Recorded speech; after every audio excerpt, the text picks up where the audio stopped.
est à l'équipe de notre assistant technique, la compagnie Consulta Europa, sans laquelle les défis des gros RUP auraient été extrêmement difficiles. Comme ça, nous pouvons avancer avec les programmes et nous espérons qu'ils soient explicatifs et utiles. Sin más, reiterar mi agradecimiento por la participación de todas las regiones ultraperiféricas y de todas aquellas personas que nos acompañan en esta jornada y nada, dejarles avanzar con el programa esperando pues, que les sea clarificador y útil durante toda la jornada. Muchísimas gracias y buen día a todos y a todas. Okay, thank you so much, Dunia, for being here with us. We are very conscious of your agenda must be crazy in these particular moments with the COVID pandemic, the public employment service in particular, and all the services related with workers and companies are suffering and working a lot at the very same time. Okay, thanks a lot. Muchísimas gracias, Dunia, por compartir este ratito con nosotros. So then, according to the program, Alexia, the floor is yours. If I want, I will share your presentation, okay? And you can start talking when you want.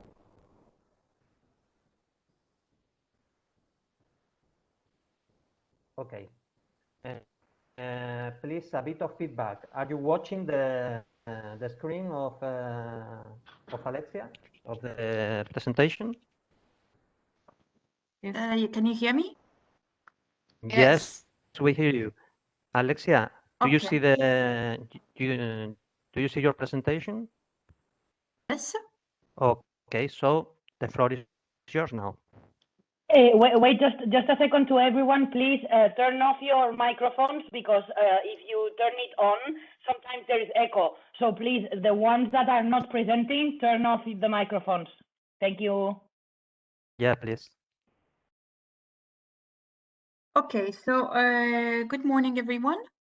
My name is Alexia. I'm working for the Interreg Europe Joint Secretariat, and I have been monitoring with my colleague Laurence Yu, who unfortunately had conflicting commitments today. So I'm afraid he could not join us for GRORUP's final event. So together with my colleague, we have been the officers from the GS monitoring this Interreg Europe project. I won't talk too much about, I won't talk at all, in fact, about GRORUP's result, because obviously this event is mainly for the project partners to present their results, their achievements, and also their state of play. I mean, their like summary of what they have been doing until the end of phase 2. So my presentation aims mainly at giving you some information, general information on the Interreg Europe program, because some of you attending this online event may not be too familiar with the Interreg Europe program. And I will also conclude this presentation by giving you some insights on what's coming up for the next programming period, starting like officially this year, but probably with a real like concrete launch next year. Okay, yeah, next slide.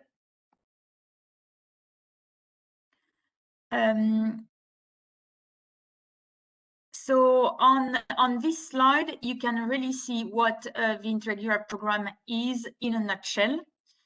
So very quickly, the Interreg Europe aims at improving regional development policies through the funding of interregional cooperation projects, such as GRORUP. So projects are required to find partners across the 30 member states taking part in the program, with more and less advanced regions, identify common issue and work together for 3 to 5 years.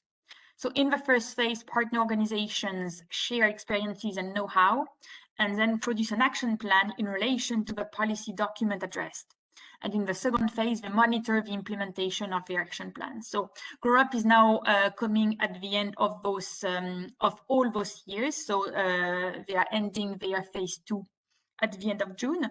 I think when it comes to the partnership and already what I can outline for GrowUp, which was obviously already mentioned in the introductory word, with this a complication related to the time changes, is that yes, you're one of our few projects involving only EU outermost regions. So in terms of the partnership, we had here a very interesting combination of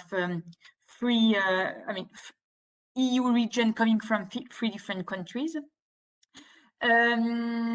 So this was for GrowUp. And so where are we now that we are reaching the end of the programming period? So we've launched 4 calls for proposals and approved 258 projects. These projects bring together over 2,000 organizations from 30 different countries. So the 27, well, now I mean, used to be 28 EU member states plus Norway and Switzerland, out of which 25% are managing authorities of structural funds programs. So when we say structural funds programs, we are talking about the ESF and the ERDF. So the program's coverage of the territory is especially good since 90% of the EU regions are represented. And yes, we've got also, as GrowUp is showing us, some representation of those EU outermost region. So the full program's budget has now been allocated almost evenly across the 4 thematic areas, and we are launching a 5th call. I mean, we have just opened recently a 5th call, only targeting projects already approved to address the specific circumstances. We have been here for now a year. Okay, next slide, please.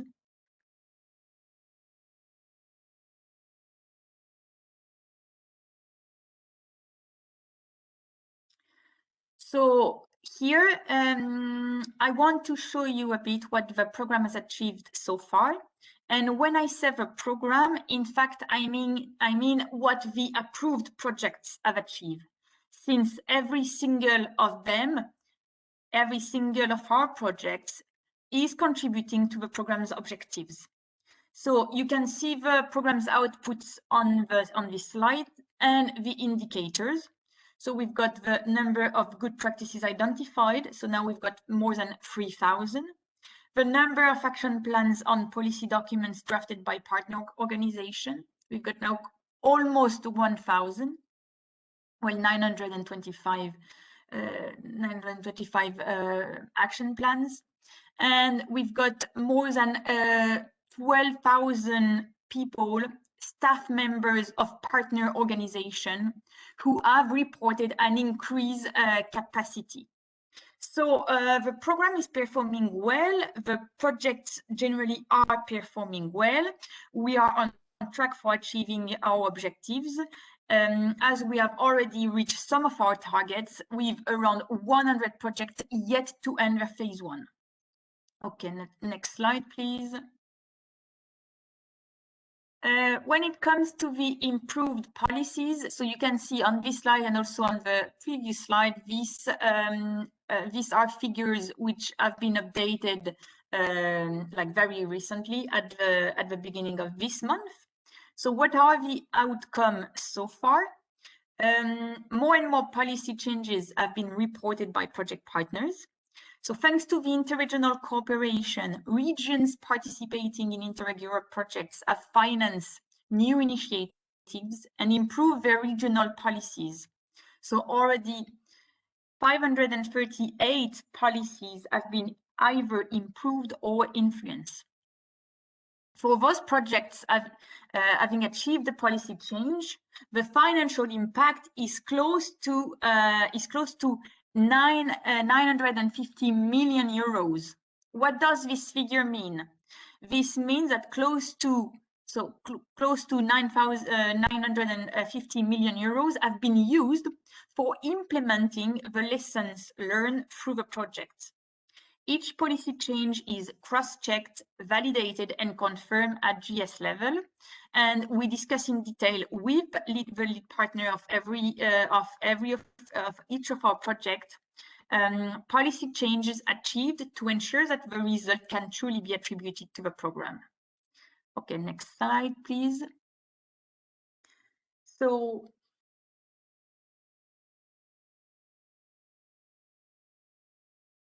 as I told you, we've got this first trend of our program, which are made of the interregional cooperation programs, for which we had 4 calls, and we've got also the policy learning platform.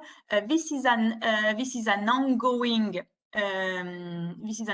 service which won't stop. And the purpose of the policy learning platform is twofold: better capitalize on the project results and disseminate the knowledge generated from projects to a bigger audience.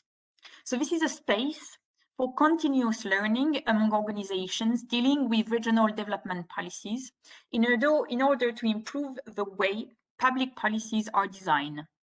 So this slide summarizes the range of services provided by the policy learning platform, built around an online platform and a team of thematic experts.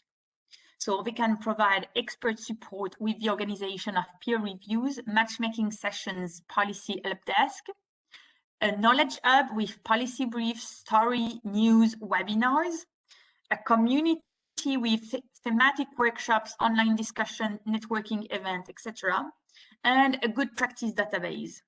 So, as I said, the policy learning platform is an ongoing service, now operating at full speed, and we have shifted all. The policy learning platform has shifted all its services online to cope with the current situation. So as of the beginning of 2021, they have organized 16 peer reviews with very good feedback from the host regions. So what is for you to take from this slide is that even when your interregional cooperation project ends, you can still benefit from the policy learning platform services by like logging in and trying to see what's going on within the online community, and you can also obviously disseminate even further the knowledge created during the partnership with the peers. Okay, next slide, please.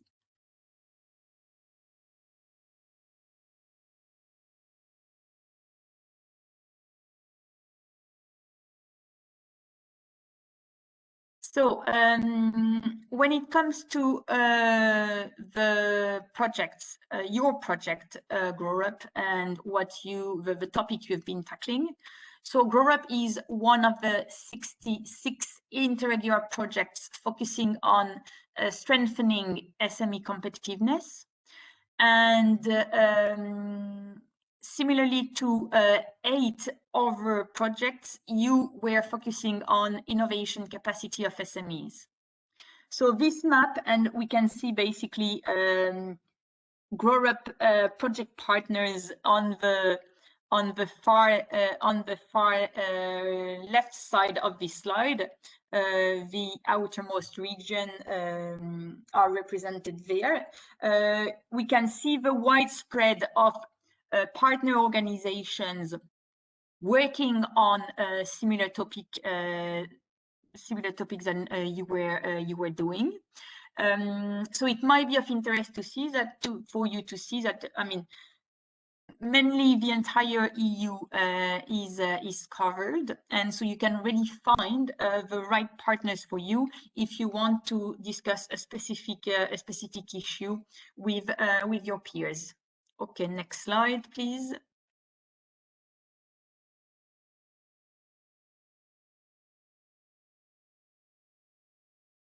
So the Interreg Europe's response to COVID-19. So obviously, COVID-19 has seriously hampered interregional cooperation, and I mean, as it was said at the start of this event, we were not. I mean, we should have been all together in one room normally. If we had not had these very dramatic circumstances. And it's true that it's even more impacting for Interreg Europe projects, that this kind of project rely heavily on traveling to exchange and visit good practice sites. This is the basis normally of the learning from each other. So the impact of the pandemic on this ground has been strong. And to mitigate the effect of the pandemic on public administration, we have developed a specific section on our website listing the different measures put in place by the program to support a speedy recovery. So we are encouraging our community to exchange on and submit even more good practices that can be relevant in time of crisis. So not only in terms of economic recovery, but covering the 4 priorities. So you can search good practices using the keyword COVID on our website. The policy learning platform experts are also currently prioritizing requests linked to COVID-19 matters and offering tailored support to those seeking for like support or expertise. And we have also been hosting a series of online events to address the challenges the pandemic has raised. Okay, next slide, please.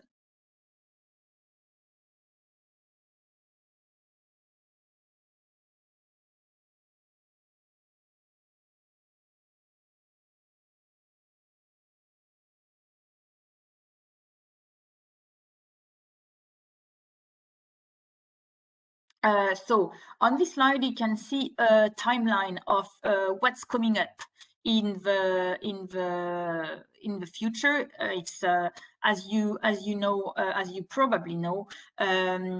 So 2020 was the end of the 2014-2020 programming period.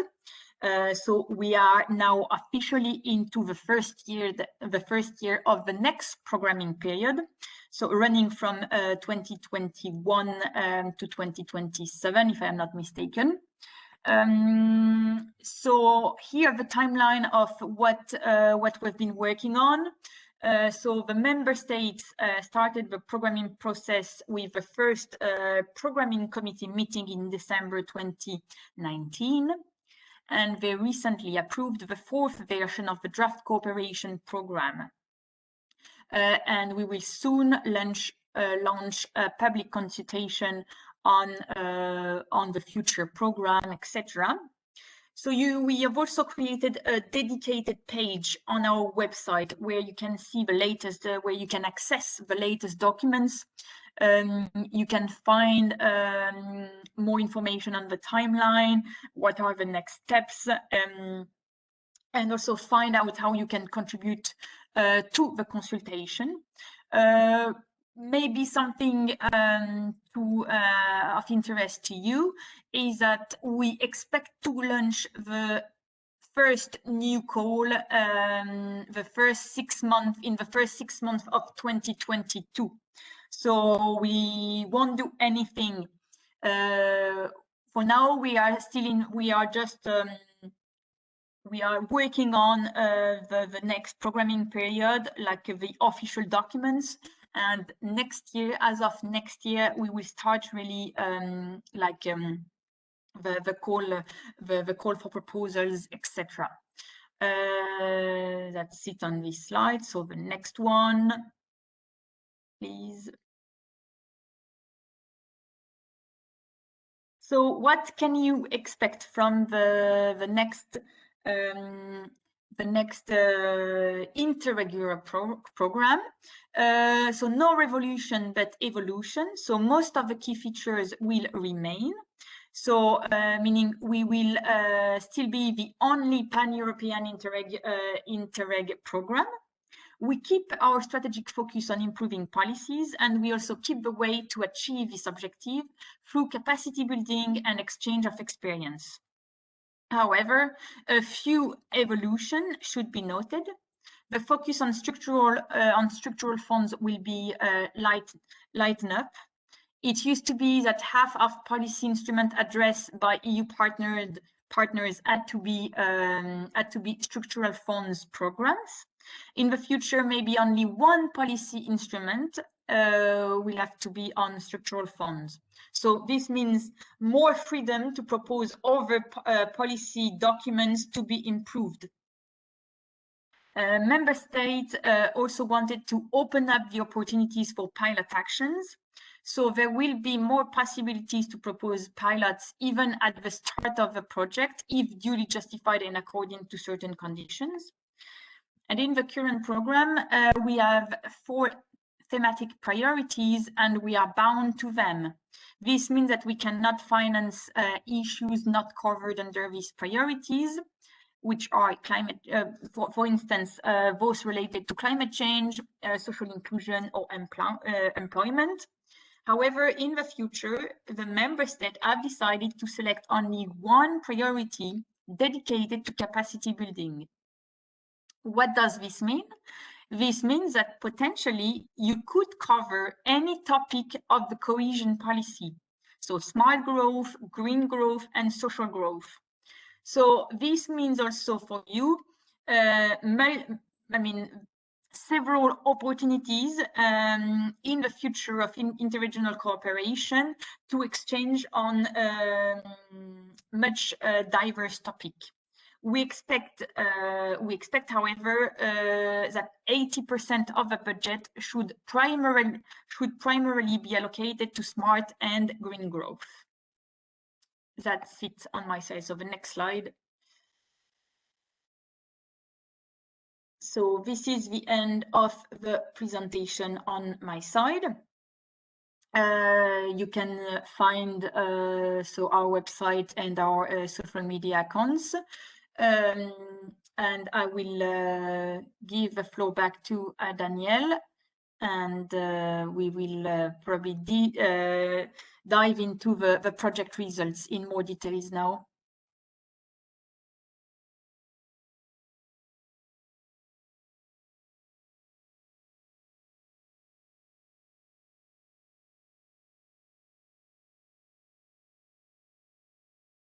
We don't listen to you, Daniel. We can't hear you, Daniel. I was quite formal and I silenced my my micro during the presentation of Alexia. Sorry. So Alexia, thanks a lot for this mountain of information, a lot of points that we need to take into account for further projects. And I would like to insist in the words of my manager that about your comprehension and your support during all the development of the Grow project. We are conscious that we are not being an easy project, and we appreciate a lot your efforts in order to support us in all the development of the project. Now, the floor is mine. So I will share with you again.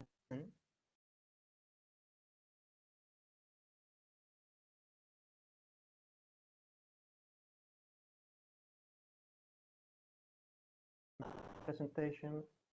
Oops.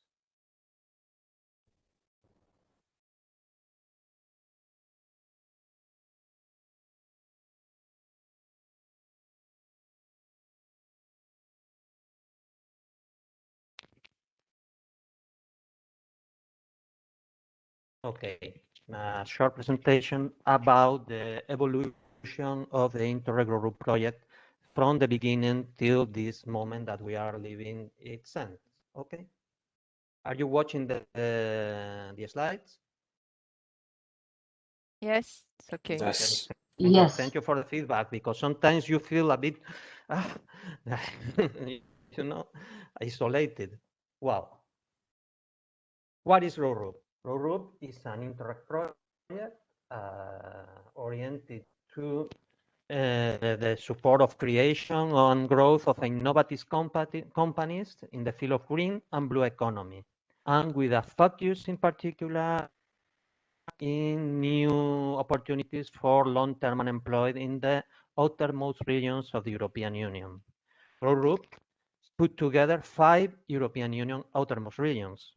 Here you can find the budget of the project and the length. As you can see, we are finishing the 30th of June. We finished the project. Okay. Well, RUP is a special Interreg project from my point of view. We are 5 regions from 3 European countries involved. Until now, it's nothing special.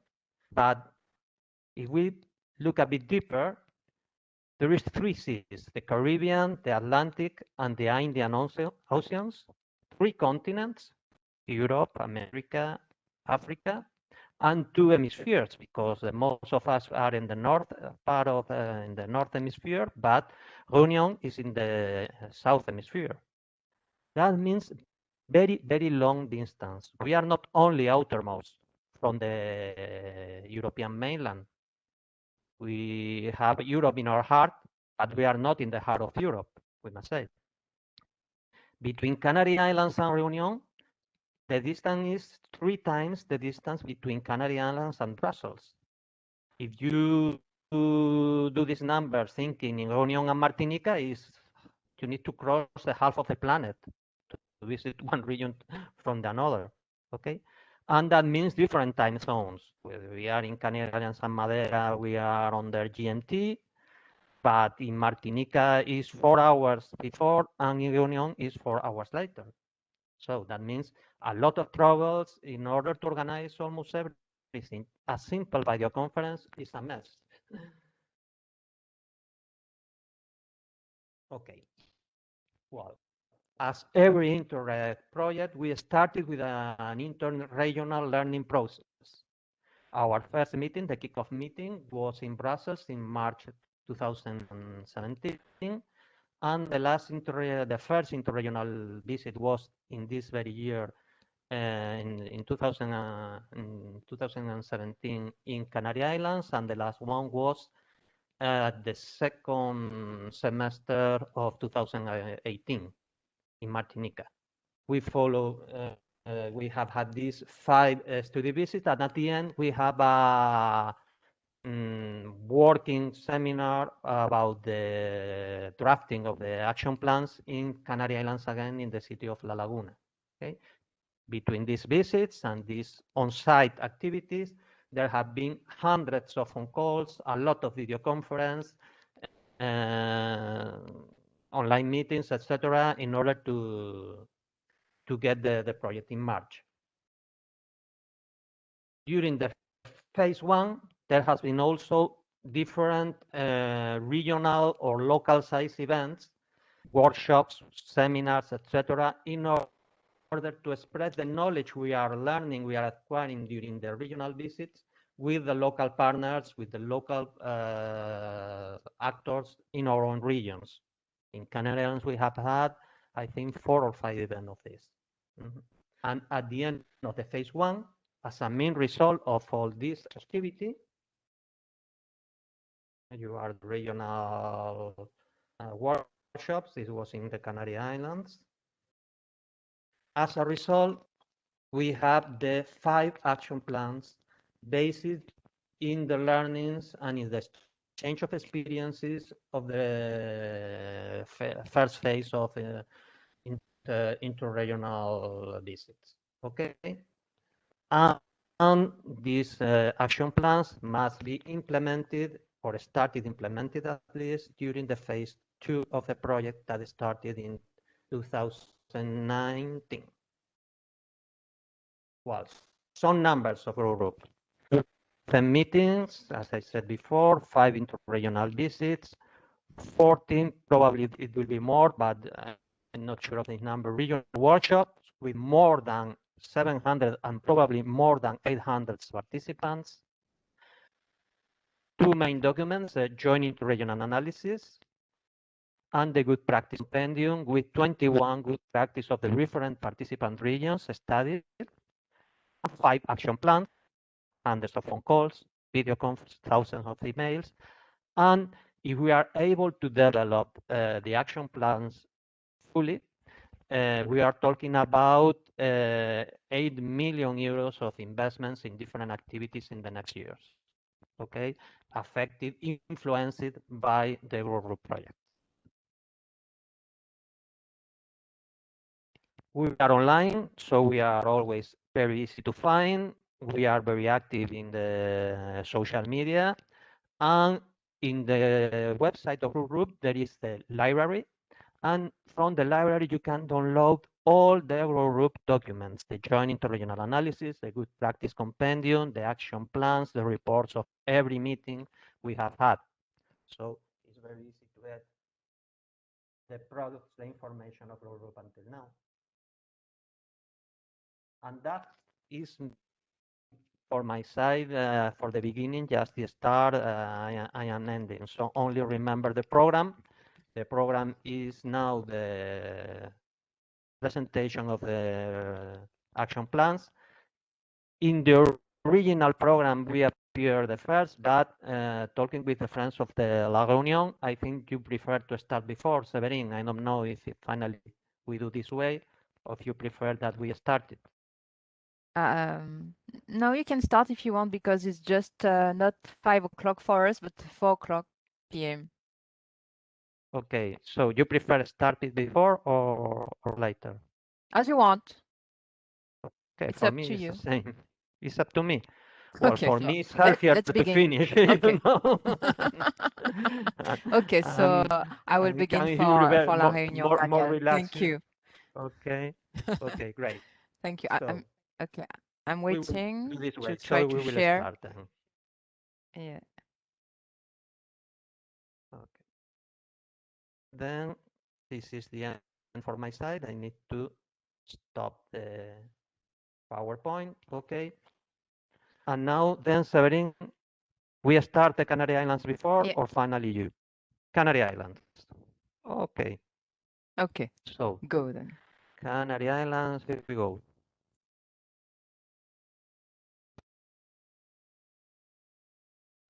Yeah, sorry. There is something that I would like to share with you before.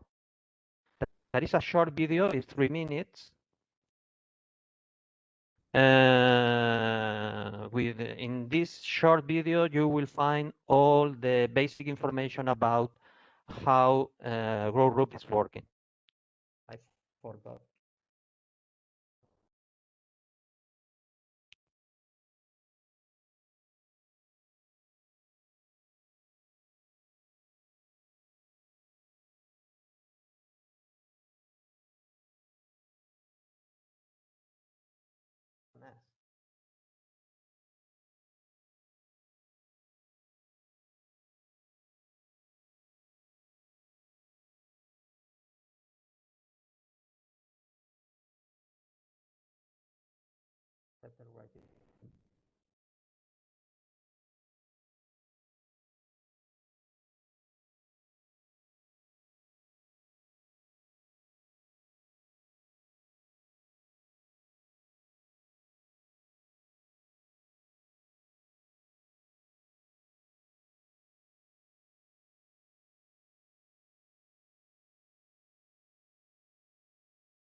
I think there was a problem with the sound. The sound was music. There was a problem with the It was a nice music, but it was the music, okay? I'm so sorry if you can hear the music. But the main of the info appear about the group is in just 2 minutes and a half. You have all the view of what means group as a project. Okay. Now, then I will start presentation of the Canary Islands. Hey.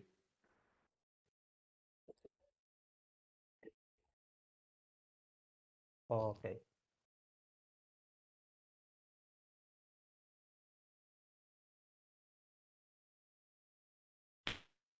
Okay. Well, oops. Wait a second.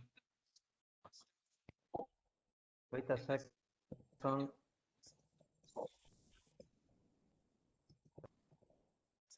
I commit.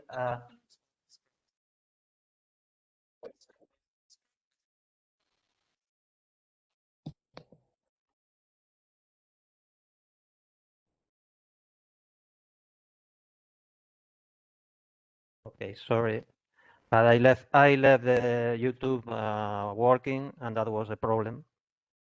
Sorry again.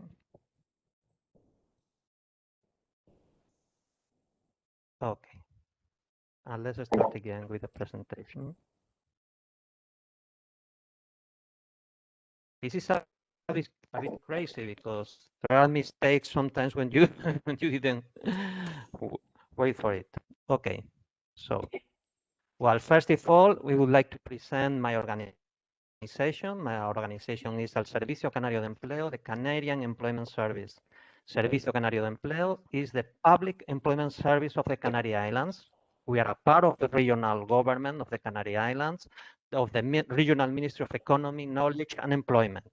As you know, the organization of Spain is quite decentralized, and the Canadian government has a lot of competence in a lot of different things, and one of these is about the employment policy and the public employment services in the Canadian territory.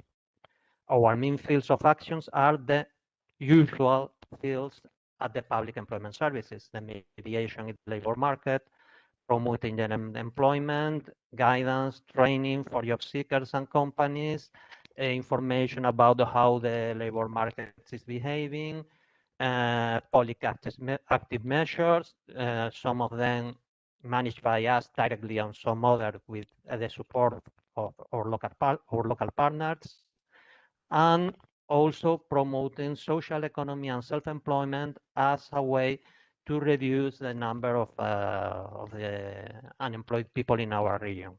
Okay, and we are the lead partner of the Interreg RUP project. And now we are also involved in all the post-COVID pandemic recovery policies. So this is more work with the same people. I suppose it's the same everywhere. Well, we have 2 central offices, 2 headquarters in 2 national reference training centers, a network of local job centers in the 7 islands, an employment observatory, and a strong network of local and sectoral partners almost everywhere in the islands. And we are very active on the internet with applications, with social networks, etc. About the Canary Islands. Canary Islands, we are in the western coast of Africa, around 1,000 kilometers away from mainland Spain. We have 2 capital cities according to our regional constitution, in Santa Cruz de Tenerife and Las Palmas de Gran Canaria, and more than 2 million inhabitants. That means that our population density is quite high, especially if you consider that we receive about 10 million tourists every year in a normal year without pandemic, okay? Some basic information about the economy in Canary Islands. We are the 9th region in GDP in Spain. Well, as you can see, we were an agricultural region not so long ago, But now agriculture is almost nothing in the GBA of Canary Islands, and the most of our economy is based in services, and services, the most of them related with tourism. Okay, our unemployment rate is higher than the average in mainland Spain, and also higher than the average of the European Union. That is happening with the most of the outermost regions. Well, we are talking about green and blue. Canary Islands, we are very green and very blue, and a bit sandy, as you can see. And well, blue economy in particular in Canary Islands cover a wide range of growing activities, and is going to be a key element for the diversification of our regional economy. According to the last data of this report that you can see there, blue economy means about the 6.7% of the regional GDP, around 3 million euros, and employs about 65,000 of workers in Canary Islands. So blue economy, blue activities is a reality already in the Canary Islands.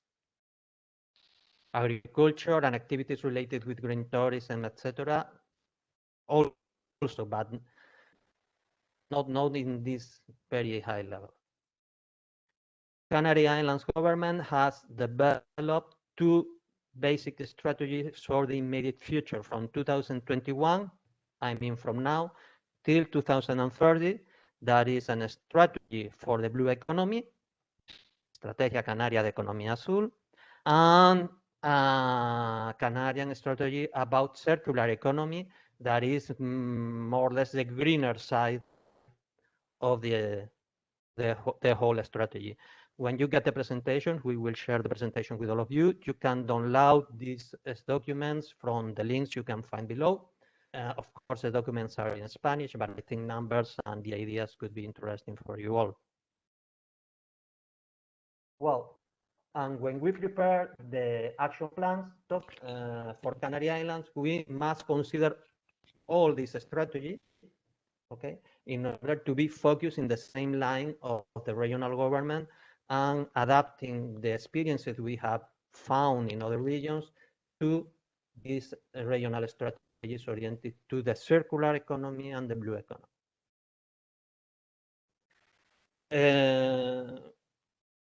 Our action plan is divided in two main actions. The action one is about the special support for business, jobs creation, and self-employment in the green and blue sector with three different activities. The first one is contacting and coordinating with the regional ERDA fund management authorities in order to promote change in the regulations for the case for aid oriented to support a kind of special bias for the projects oriented to green and blue economy, and also promoting the prioritization of projects oriented to long-term unemployed people. Okay. The second point would be the development of a new figure that would be the green and blue tutor in order to put them in some different points of the islands, and that kind of people will receive training and resources in order to advise unemployed people or people interested in self-employment in the green and blue economy. Also supporting them in the sense of the fulfillment of all the environment obligations that they will entail when they started a business and they maintain a business in the Canary Islands. And the point three has been including this green and blue circular bias in the call for aids we have for self-employment into the own Canadian Public Employment Service. The second action is oriented to the development of a kind of network, a brand new network, between the research and development sector in the Canary Islands. That it was important. We have investigation centers, we have universities, We have clusters oriented to this sector in order to make easier the transfer of knowledge between these points of creation of knowledge to the small and medium enterprise in the Canary Islands, creating a database where all these points could have visibility and make easier the contact between each other. Okay. The second point would be the development of this guide for new entrepreneurs in the green and blue sector, making it easy for them to get the contacts, to get the info in order to develop their own business projects. Well, if we talk about implementation, we have done, despite all the troubles with all the COVID issue, we have done two main steps. The first one is that we have changed the regulation of the CALE calls for aids for self-employment in the Canary Islands, in the sense that the people, the unemployed people that present self-employment projects or social economy projects to develop, and they ask for support of the Canary Employment Service, they will have an extra economic support if the project is green or blue oriented. Okay, it's 1,000 euros more for project. And this regulation is already implemented. And it's working this year for the second time. Okay. The second step is a contract we have hired very recently with the Canadian Institute of Technology for the creation and development of the network of innovation and entrepreneurship in the fields of green and blue economy. We are starting already with the works, and the works will be oriented to this sectoral scope that we have delimited. We include also activities in the case of the green economy as from farm to fork, from the farm to the customers directly, and some other, all the activities of circular production, recovery of of wastes, and also supporting biodiversity that is very important in the Canary Islands. The first step will be create, in order to create this map of resources, will be identification of the different actors in the world of the research and development in the Canary Islands. We will have meetings with them. We will create documents with their main services they could offer, and the collaboration opportunities that we could share. The second step will be to identify also the available resources for new entrepreneurs. We are prepared sectoral list of companies supporting entrepreneurship. We will present the initiative in the events we organize, like this entrepreneurship hour next 10 or 21st of April. We will have individual meetings with the mail agents in order to create this map of resources. And finally, we will have an online database with all this data capture and all these agent register. And we will include this database in an intranet that is already existing, that is the Emprender en Canarias, Entrepreneurship in Canary Islands website. This is a platform that already exists, and we will create a new part dedicated in particular to green and blue economy. That is a screenshot of this website. There is a lot of resources for entrepreneurship, and in this place we will have also resources dedicated in particular to green and blue initiatives.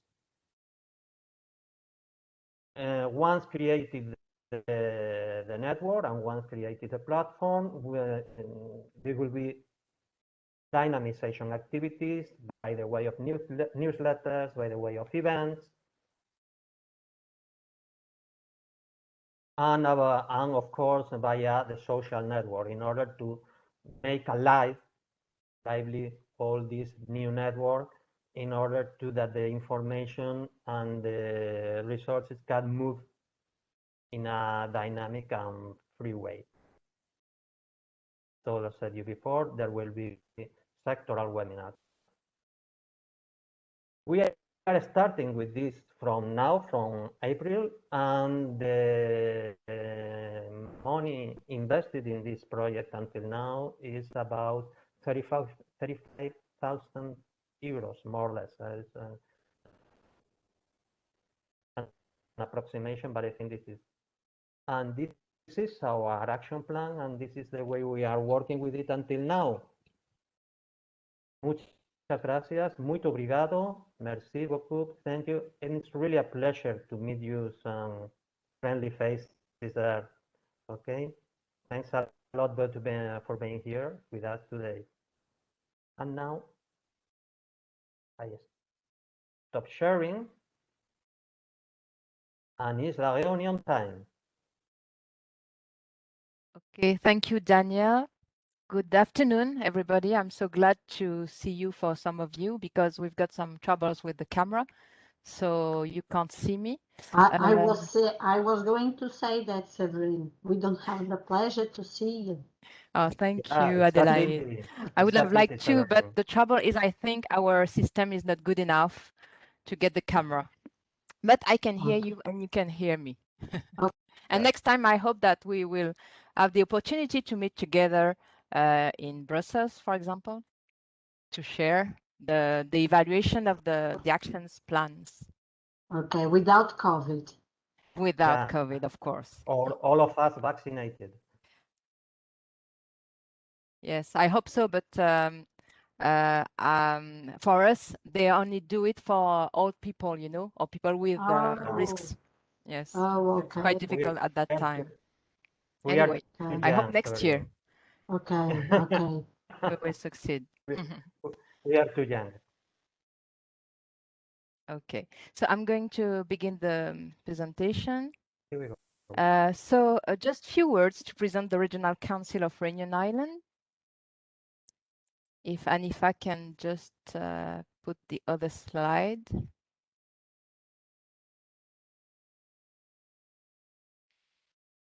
I think there is a problem with the presentation.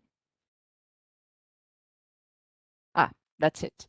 So the Regional Council of Reunion Island is a local authority, public local authority. And just to say that, as Daniel pointed out before, Reunion Island is in the heart of the Indian Ocean.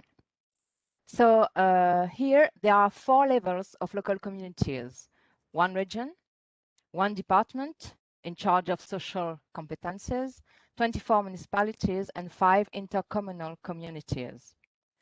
Here, the president of the Regional Council is Didier Robert. He was elected in 2010 and re-elected in December 2015 for 6 years. So for us, there are going to be new elections in 2 months in Réunion and in France for all the regions. So here the offices are organized as followed: regional administrative staff, about 2,800 employees, political staff, over offices management with 1 general manager and 8 deputy general managers. So the Regional Council of Reunion Island has many competencies. So new competencies under the legal framework.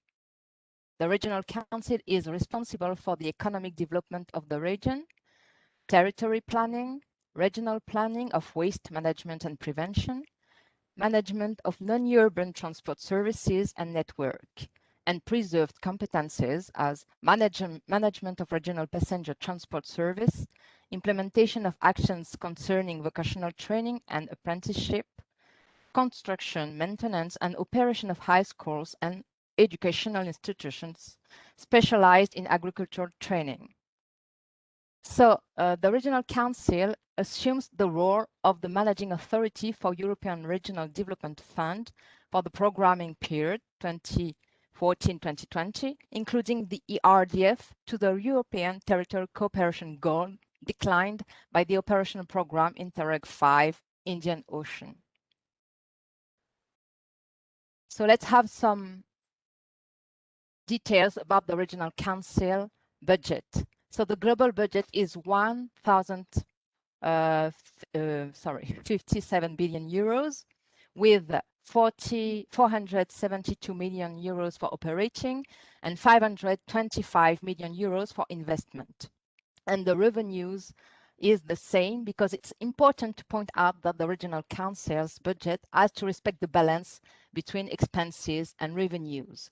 You can notice that the most of the budget is for professional education and training education, with more than 50%, and 30% and 12% for transport and economic development.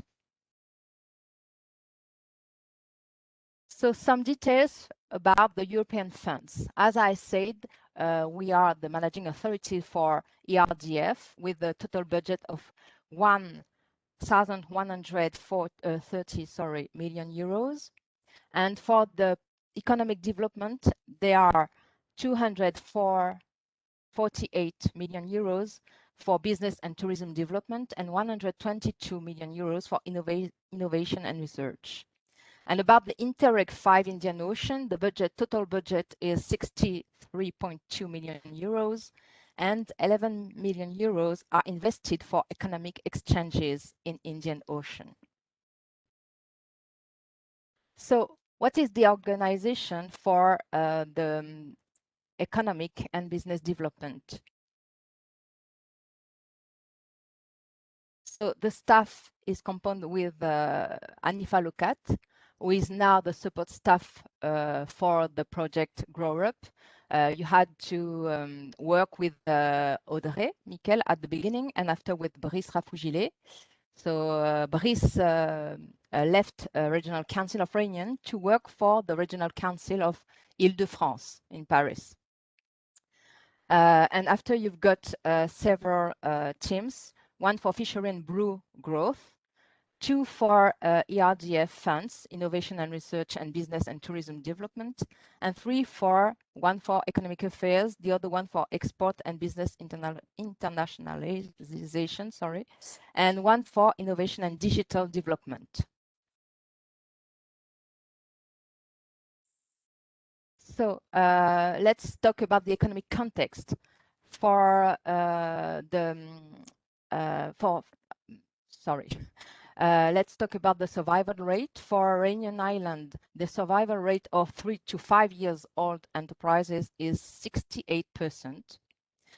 We have 21% unemployment rate, which is very important. And unfortunately, most of the young people are unemployed in Réunion. We've got 50% NEET, which is very, very important.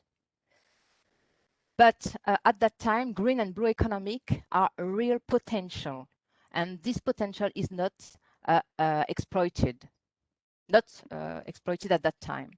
But there is a good asset is that the business creation has increased, and for example, in the second part of 2020, the increase was plus 19%, which is very, very important and interesting for the territory.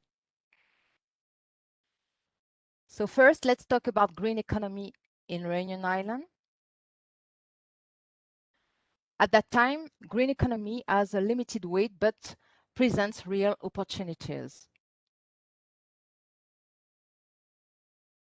Waiting for that's it. So there are two sides of green economy in Réunion. Green economy sector, including non-environmental activities, contributing to a better protection of environment and resources, with 4,300 firms representing 13,882 jobs. And the other side is the green economy sector, including only activities with environmental goals, with 1,600 firms and 6,300 jobs. So the main points are the Regional Council has voted in 2019 the revision of the multi-annual energy programming. And that means that there is a very big potential for the economic development in renewable energies in Réunion. Garbage issues presents a real stake for our territory too. And a unique biodiversity recognized by UNESCO to protect the territory is a real asset for our tourism.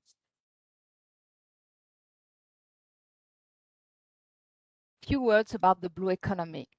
It's also an opportunity for Réunion Island. Blue economy gathers all activities linked to the seas and the coastal zone, including tourism and leisure activities, as cruises, for example, before the crisis. So this activity area represents 7,800 jobs, and the main blue economy sector is fishing and aquaculture with 306 firms, 80% no employees, and 1,900 jobs with shipbuilding and port activities. So all the assets are hotspots for marine biodiversity, vast maritime area, strategic position in the Indian Ocean, quality infrastructures, and high-level human and scientific potential. So let's talk about now our action plan for the GROW-UP project. We just worked on two main actions. The first one, the Blue Institute, is the creation of a unifying structure around the blue economy and respond to strategic challenges for business development. And the second one is creating a territorial brand, establish a territorial brand with high added value for the territory. So to present our action plans, I invited my two collaborators, which are in charge of the lead of the two projects. For the first one, the Blue Institute, it's Anna, who is going to present the action plan. So Anna, if you can. Yes. Can you hear me now, Selma?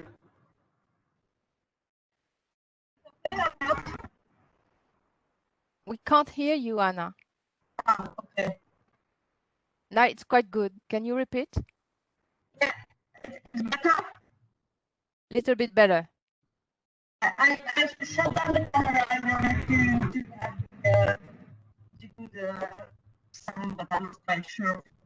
Maybe I will try to put the test on. Anna, I think there is a problem. Do you have a microphone or headphones? Sorry. Yeah. Sorry, just a moment. It's better now. It's better. Okay. Okay. I changed the micro. Yeah. Okay. So, hello everyone. So I'm going to talk about the Blue Institute, which is a structural support for the blue economy development. That's an association, a foundation, which was formed in March 2019. And it's federating all public and private stakeholders on the field of blue economy. That's the next slide, please.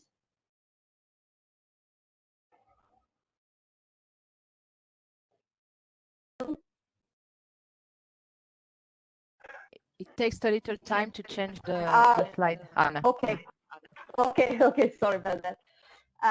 So I'm not going to repeat what Severin told about the situation of the blue economy in La Réunion, but actually we can have the constate that it's a favorable environment for the development of blue economy. And we've got other factors as well, mainly like we can see that there is a really lack of knowledge and lack of awareness about the population, what is blue economy and what they can do for blue economy. Also, the economic potential is still unexploited. Sorry. There is, compared to other sectors, a limited knock-on effect of the blue economy revenues and also blue economy jobs. And we can consider also a consequent unemployment rate in the field of blue economy. So actually, which was stated that there is a real necessity of a citizenship action, a real necessity for the for the enhancement of the assets, which are offered by the sea. And we can meet really high stakes on this plan. So not only we can develop new activities, find probably best revenues or better incomes. Also, we shall and have to use innovation. It's quite important what we've seen the stakeholders' engagement and implication, because if there is no awareness raising, if there is no communication, if the stakeholders are not implicated, they cannot really do anything for development. So it's not only a top-down situation, a top-down decision making, but also we have to deal with a bottom-up decision making plan. And the main stake is really we shall have better economic results, both direct and indirect, for the economic results. Okay, you understand me? Yes, Anna. Okay. I wait for the next slide to continue. So as you can see, we made a real way towards the real engagement. So actually, we started everything in 2016, and now we are at the point where we can see that it's quite developed. It starts to develop, and we examined everything from 4 points of view. Like we needed early political engagement, so on the local level, as we say in the regional council. We needed the stakeholder implication. We needed a strategic planning, because if we don't know where we want to go, we cannot really do anything. So we needed to look on short, mid-term, and long-term way around. And also, what we had in mind, it was a real influence on the EU politics, because we are dependent on the EU politics, and so we needed to work on that. So first of all, there was a decision. It was a political decision, but it continued by early engagement from technicians and also from the sector representatives to make a pollmer, which is a kind of poll of competitivity around the sea. And actually, there was a study made to position this poll, and also workshops that implicated the stakeholders to prefigurate the role of this poll, and that became the association l'Institut Bleu, so the Blue Institute, finally. Also, besides of this, we had a very special planning project, which is called Oceanmetis, which really showed us how to work with the stakeholders and how to planify all the activities in the maritime area and also on the coastal line. And where everything just cross the street and cross the road, it's like we organized a Semaine de l'Économie Bleue, so it's a Blue Economy Week in March 2019, with the presence of the European Union and also the IOC UNESCO Commission, Oceanographic Commission of UNESCO. And we had 45 countries represented, but also the local stakeholders. So that helped us to understand what the stakeholders want from us, and where do we have to move concerning job employment, concerning innovation, concerning tourism, and also other questions related.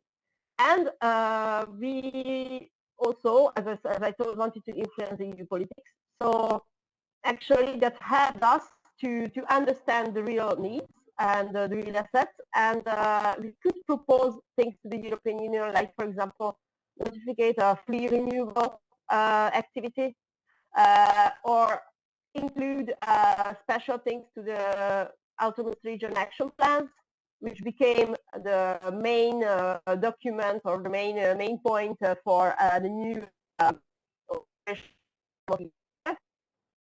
for new.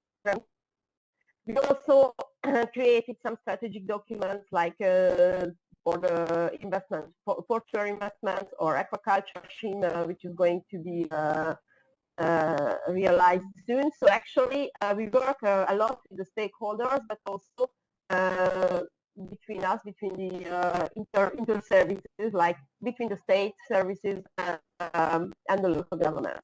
So we try to really federate everybody, and the Blue Institute became a federator association and also structural support.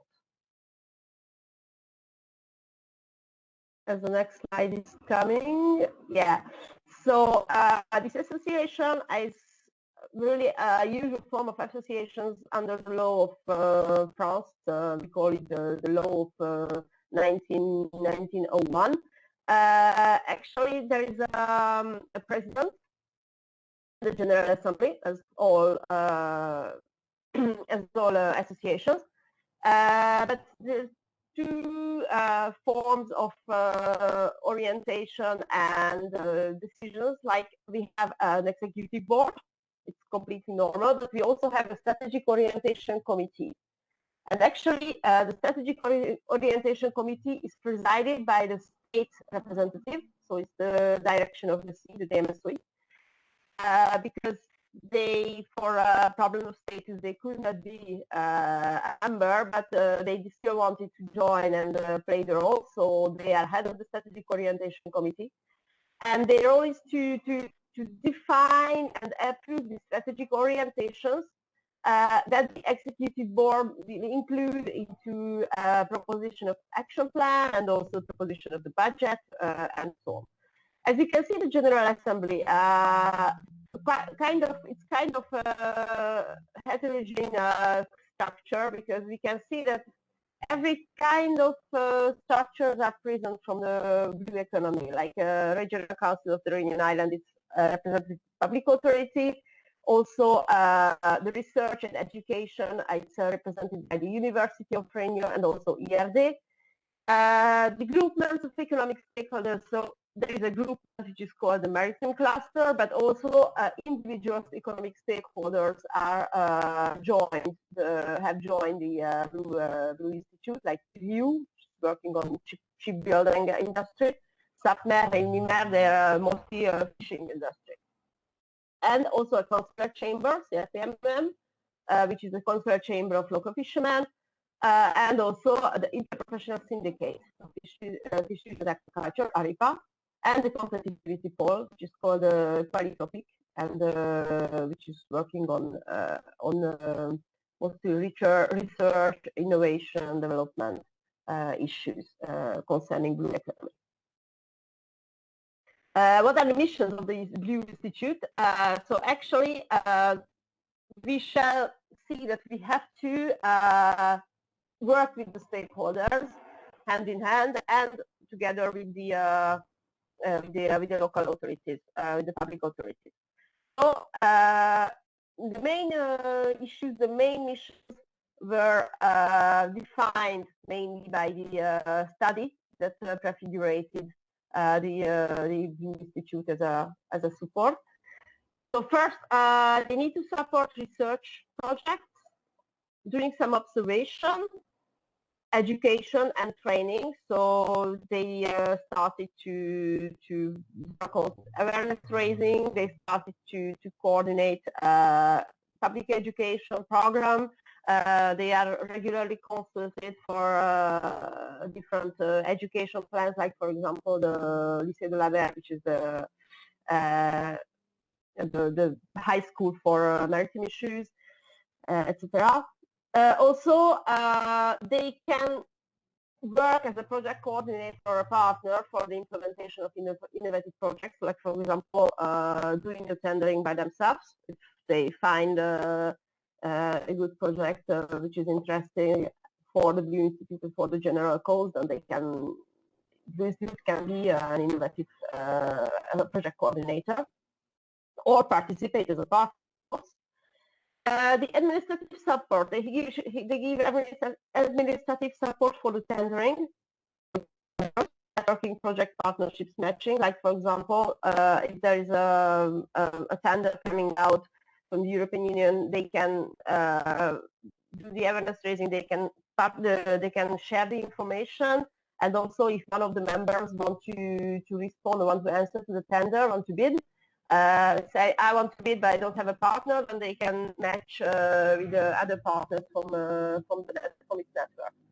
Also doing some innovation consulting services, and I know about animation awareness raising and territorial marketing, and also supporting activities to public authorities. For example, when we need for consultation, public consultation for different projects, then we support, and we have the support from the GRU Institute for organization.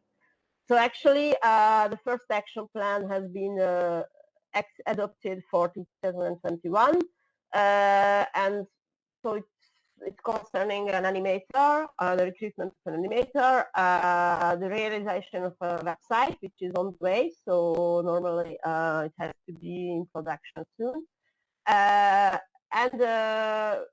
it's also foreseen that we want to do an inventory of projects, like existing projects and also other projects that can be interesting to go on and maybe to be covered.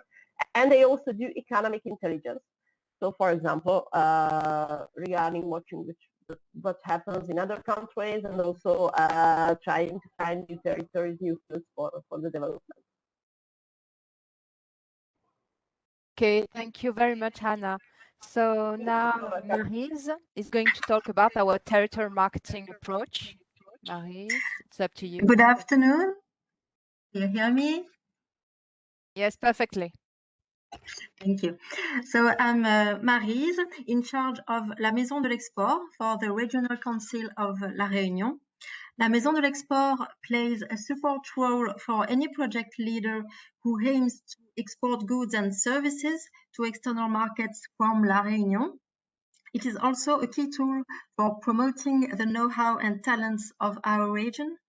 As such, the mission of La Maison de l'Export is to define and lead a process of territorial attractiveness. On this slide, you can see our starting point.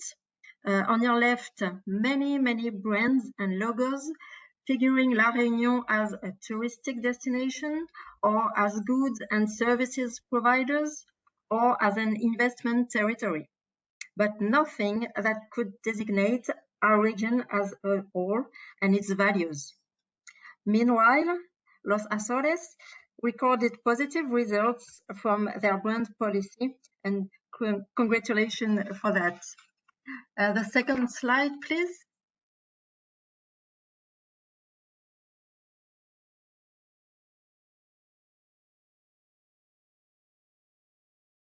I'm waiting for the second slide.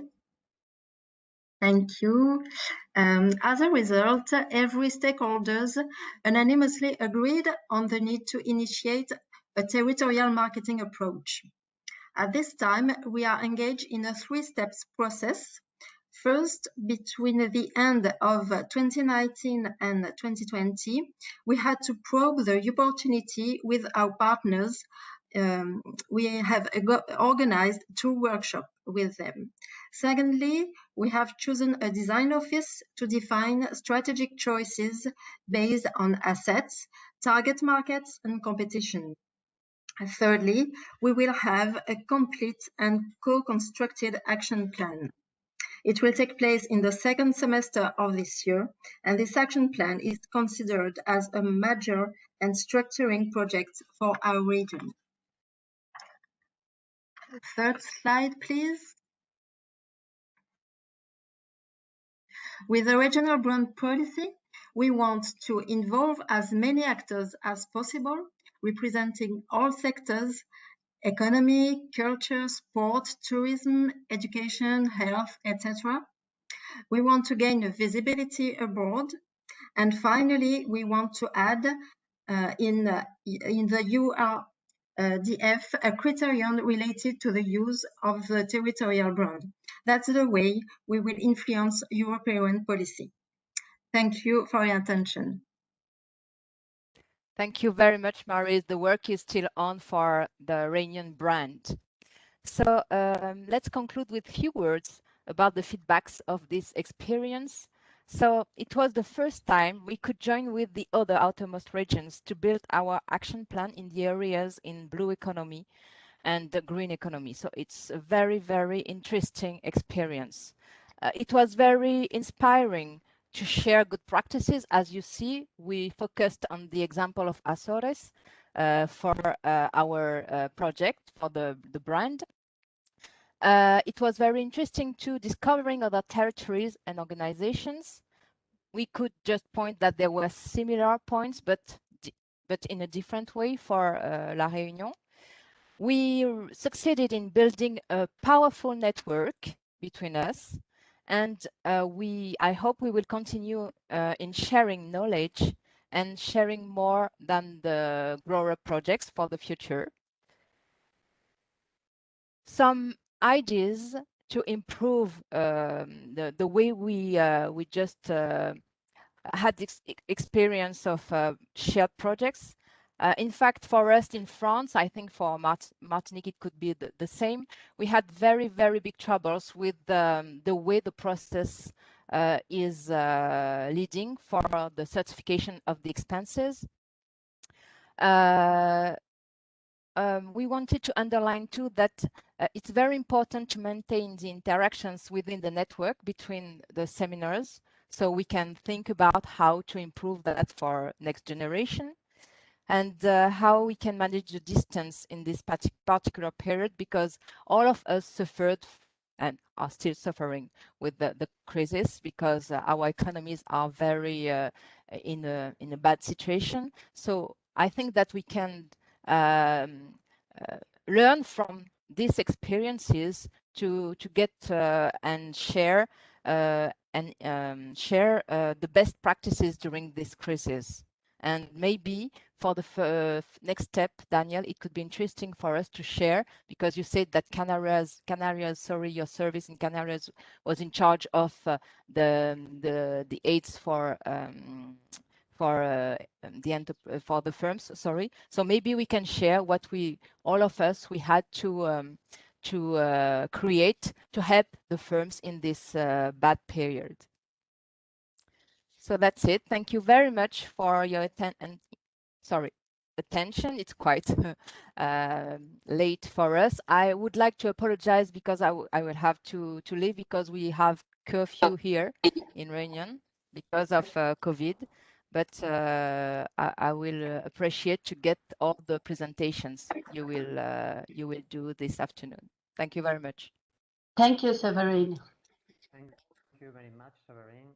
All the presentations are being recorded, so at the end you will have access to all the info we are sharing today.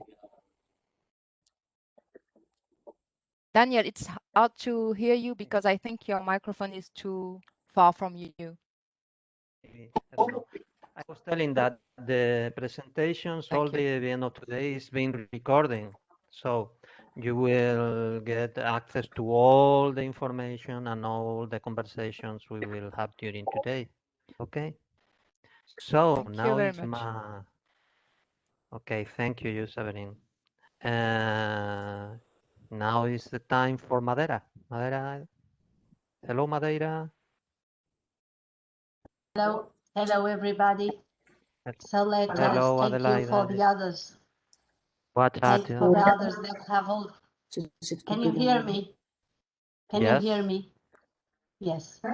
Thank you, Severine. Thank you, Danielle. So hello, everybody. Let me present you our action plan. Okay, I will put my word here. So our action plan, named or entitled Deep Blue Economy, means developing entrepreneurship through educational and training practices on blue economy. The idea came from the good practice we learned with Canary Islands, more precisely the Plan de Formación en Alternancia, Plano de Formación en Alternancia de Canarias. And so let's start. Our presentation has the following structure. So first of all, we will introduce the Madeira Employment Institute, an overview on green and blue economy in Madeira. We will talk about our action plan, activities, and the state of art. And finally, we will make an evaluation of our participation in the project. So, about Madeira Employment Institute, we have not much to say because it's the same as Daniel said, since it's more or less the same public service we are talking about in Canaries, now in Madeira. So it's the public service responsible for the implementation of employment policies in the autonomous region of Madeira. I did not make a brief presentation of Madeira, but I hope everybody knows Madeira belongs to Portugal, not to Africa. Sometimes some people say, where is Madeira? In Africa? No, in Portugal, in the Atlantic. I thought it was needed to make this presentation, but here I am. Only a few words about Madeira. Coming back to Madeira Employment Institute, the main functions are registration and monitoring of the unemployed in this public service.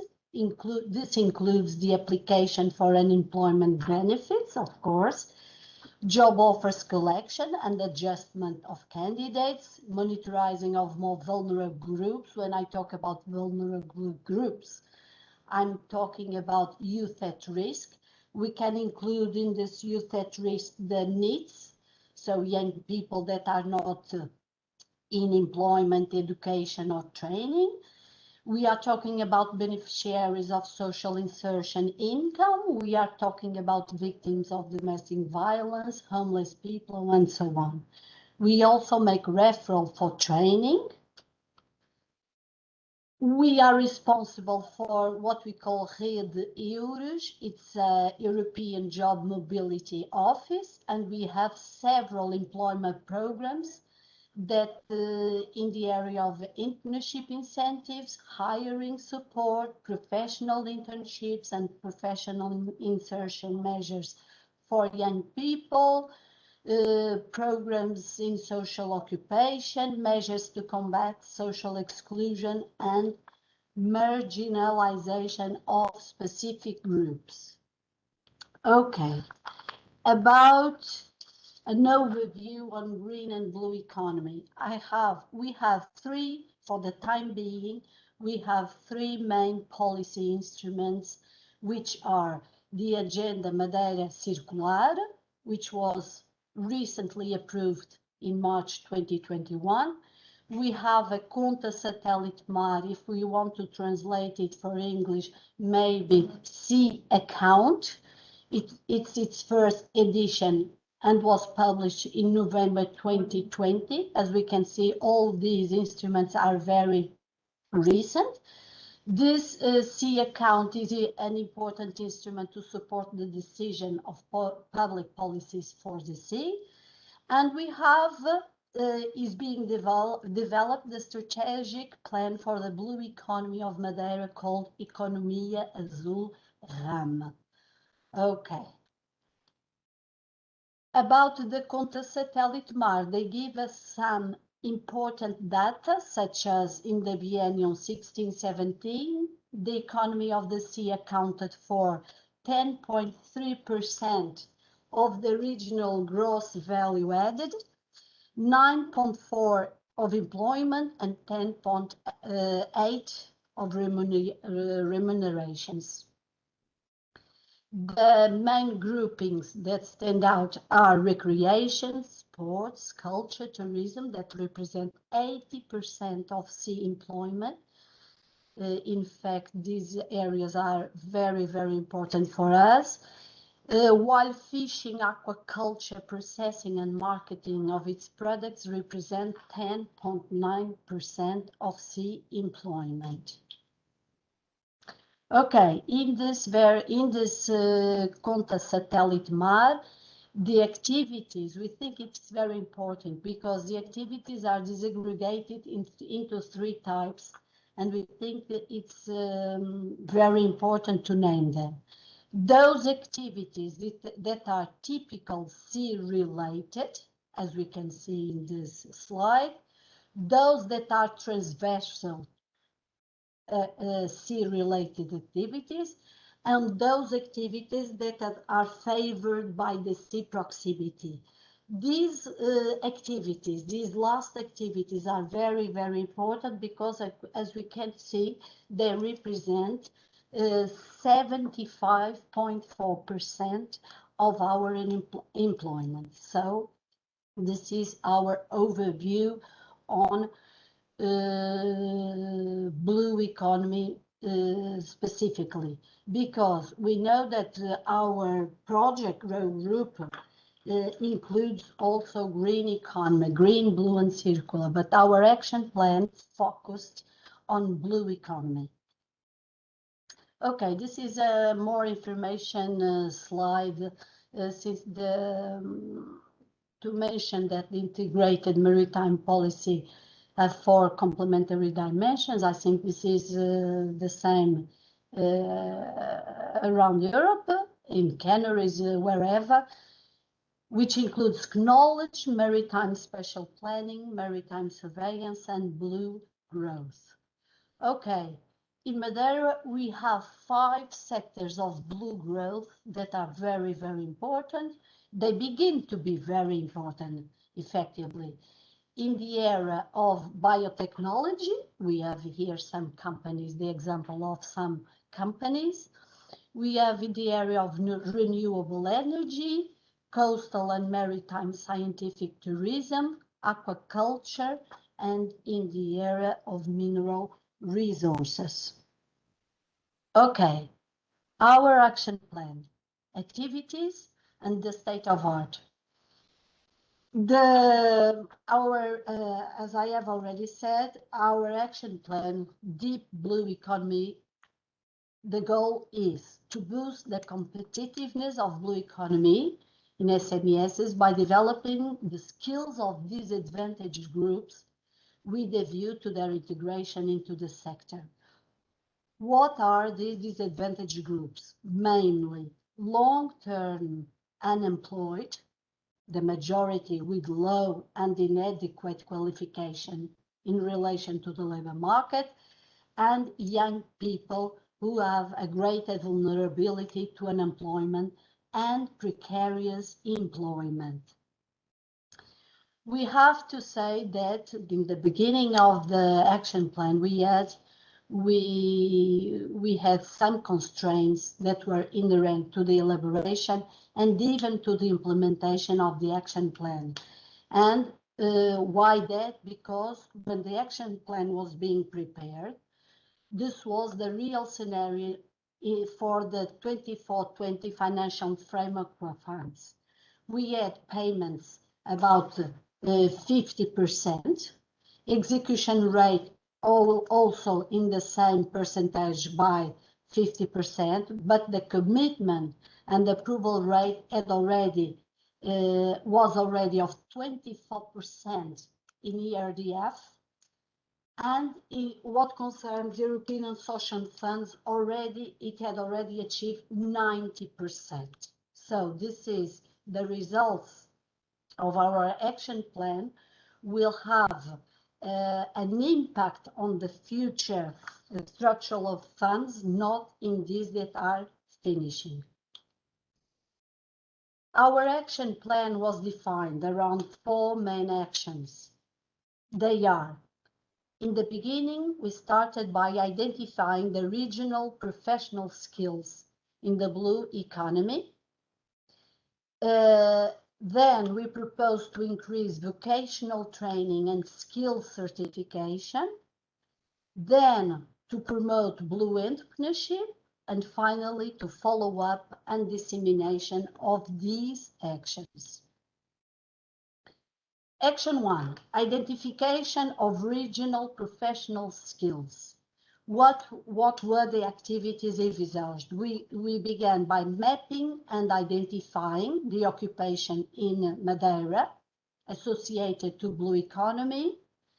And we did this identification and we did the mapping through the semesters, from the 6 semesters until now. We evaluated the profile and the diversity of the current skills and certification offered in the scope of blue economy. And we analyzed the barriers to mobility between the maritime and the land sectors of people with certification. Well, doing this identification, we divided, let's say like this, human resources in the need of human resources in what concerns seafarers and non-seafarers. And we came to the conclusion, it was not very difficult, that all professions linked to the sea needed this or required this STCW certification. This was a problem because we have only one entity in Madeira certified to make this certification. It is very difficult because it means too many people to certify and only one entity to certify. And on the other hand, we had other professions on the non-seafarers group, but also need training, but effectively don't need this specific certification STCW, but they need training all the same.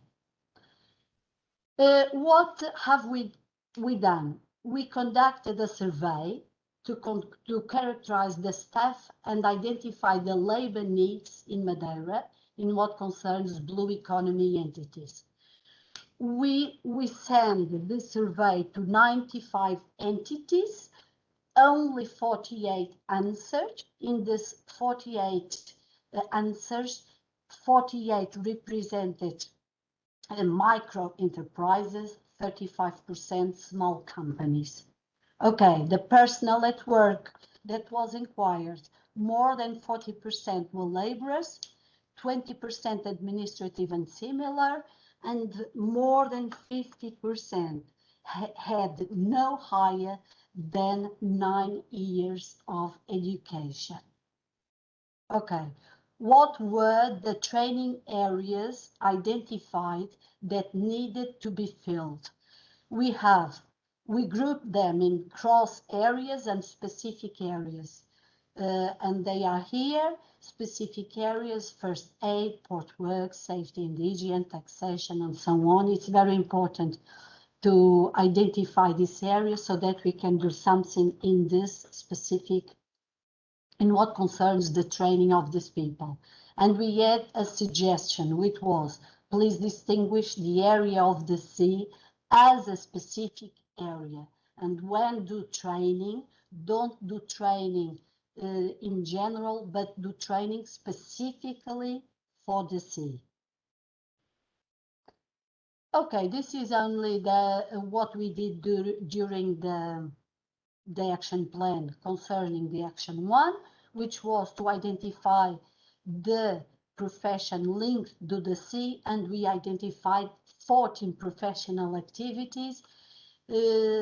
What does this this shows us that hospitality and force has an unemployment rate bigger than others, of course, because we are a tourism island. It's not. Also, we registered 2 main problems, which were only 12.5% had training in the area, and up to 50% had 45 or were 45 years or older than 45. Action 2. to increase vocational training and skill certification. The activities were dual certification training and to provide those with previous work experience with certified professional training alternatives. Sorry? So, what we did, we went to our regulation and we did some changes. In fact, we created a program called Qualify Plus to Employ, in Portuguese, Programa Qualificar Mais para Empregar, with 12-month duration, with a minimum of 120 hours, theoretical hours, and the rest in internship.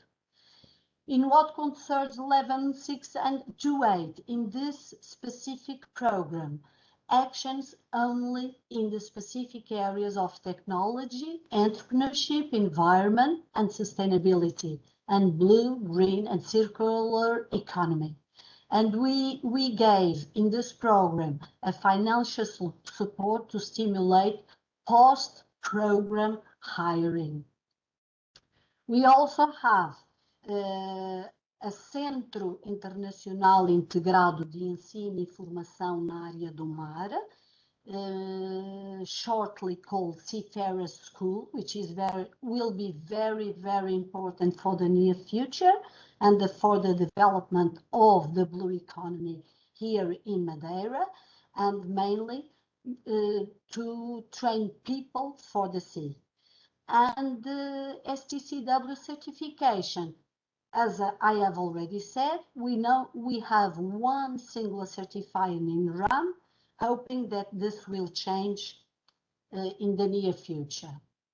Action 3, promote blue entrepreneurship. What did we do? What were the activities? To improve access to European funds, to support for the submission and evaluation of proposals throughout the development of projects, to promote blue economy awareness and networking, and promote connection between this institute and the Instituto de Desenvolvimento Empresarial Internship Programs. Why EDA? Because EDA is the regional entity responsible for the structural funds. Okay, this is not our aim, but it is important to say that during this period, monitoring period, in what concerns blue entrepreneurship, we can say that the programs Valorizar 2020, Internacionalizar 2020, and ProCiencia 2020, we had some projects that were approved and help to achieve our goal, which is to promote blue entrepreneurship. Opening of new application phases for incentive systems. Also, the reformulation of company business creation and employment program in this institute, which was achieved in 2020 to stimulate entrepreneurship among the unemployed. And we introduced a surcharge in the hiring incentives program here of the institute, which is called PIC, where we give financial support for the hiring of unemployed people registered in this public employment services. Finally, in what concerns Action 4, the follow-up and dissemination of the actions, okay, we had several meetings with entities that we think they were very important to implement our action plan. Also in our web, with this dissemination in our website, where there is a specific area for the RUP project, and anyone who is interested in information related to the project can go and see it and consult it. and this was the main activities related to the follow-up and dissemination of the actions. Okay, also we had some intervention in newspapers, website, newsletter, our own newsletter of this public institute, and public sessions of the programs CRIA, PIC, Qualificar Mais para Empregar, and also we start now, which is an entrepreneurship program of Startup Madeira for startups acceleration program. We also have a public information which happens weekly. Every week we have this public session to explain to those who want to apply for this program, CRIA. We explain them the program in detail. Finally, we have a webinar that will take place next Wednesday, Novos Empregos e a Transição Ecológica, New Jobs and Ecological Transition. It will take place next 21st April from 10 to 11:30. This is the webinar you have here on the right hand of the presentation. We have sent also an invitation to all our partners in the program RUP, so please be invited. We think it will be very important. We will count with the presence of the responsible for environment and climate change, also the regional directors of the sea, and a responsible of our institute for the support that will embrace the theme public supports for employment. Okay, to finish, we think it was very important to make an evaluation of our participation in the project, presenting which were the constraints and the opportunities of the project.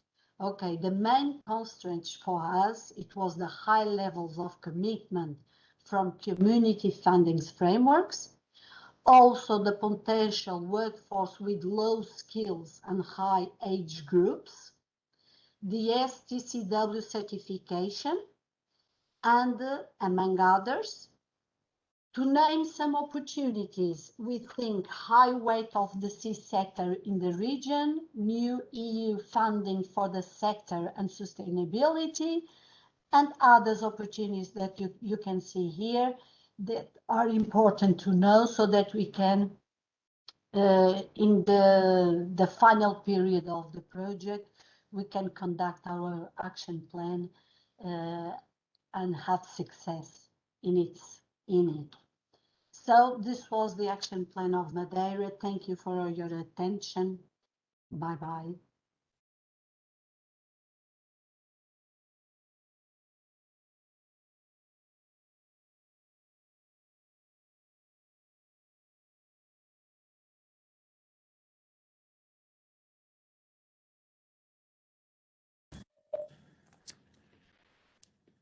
Okay, then will be the very interesting presentation.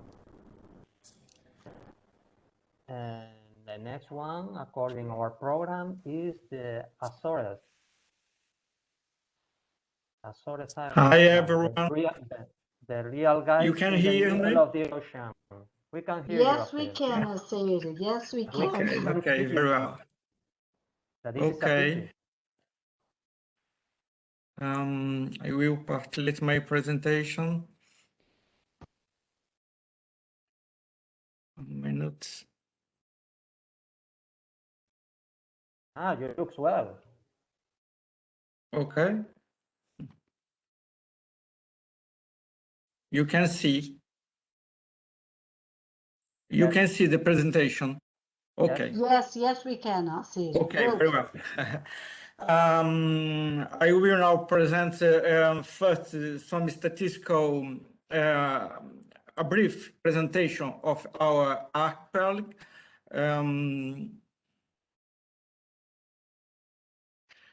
We are 9 islands constituting an autonomous region of the Portugal Republic.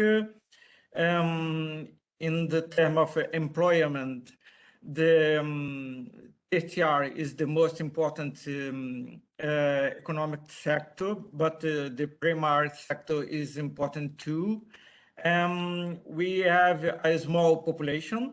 Is same, more or less same the Madeira population, but Madeira is a big island, and we have 9 islands. 9 islands is a problem.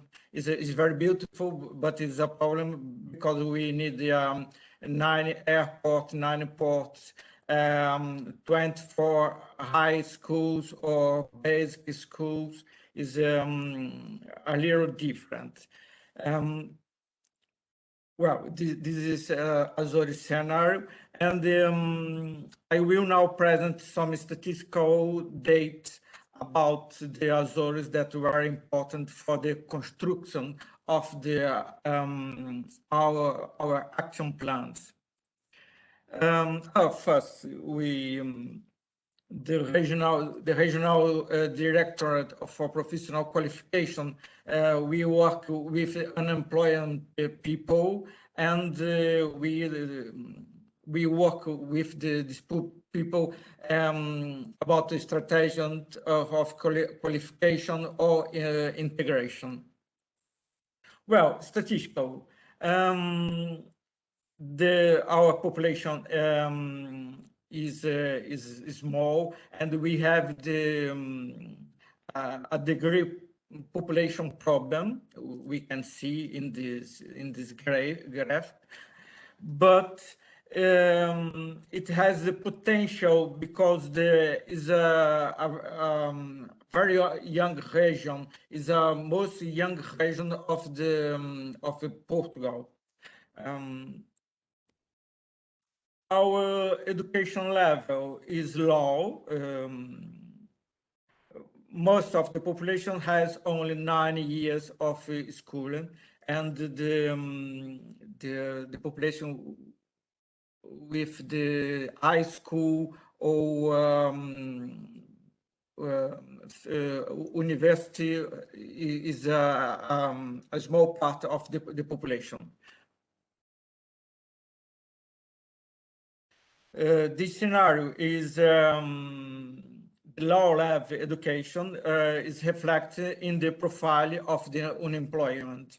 They have 4 or 5 years or 6 or 8 years of education. Is a very strong problem for us. And it's one of the main factors that explain why we have per capita lower than that the country. For us, this scenario of education, the qualification of our population is explain this per capita of Azores. In the region action plan, our action plan is the result of work with different partners.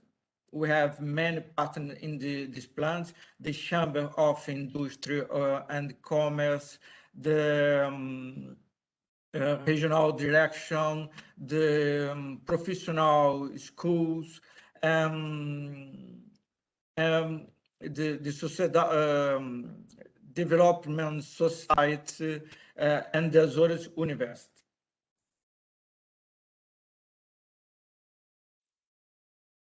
We have two actions. Action 1 and action 2. The action 1 is, for us, the important is the education qualification of work in the agriculture and fishery sector. In agriculture and fishery, the companies are mostly small and micro company. We can see in this number. And low qualification for us undermine the development capacity of the primary sector. Low education level puts in question to modernize the sector, prevent access to community funds, including the FEDER, and limits the comprehension of right instructions. We can see the 58% or 53% of the workers have 4 or 6 years of schooling. Is a small level for us. Well, the action plan is the first action is what construction for need these people about 4 and 6 years of schooling. The 2.1 indicator is a recognized validation and certification process for these people. And our objective is 5 total number of employees in the enterprise, fishing, and the agriculture. In the past year, 89 fishermen and farmers were certificated with secondary education in the R7. For us, is an important number. Another indicator, basic skills, 9 years of schools, and we have 149 fishermen and farmers were certificated with 9 years of schooling in these 2 years.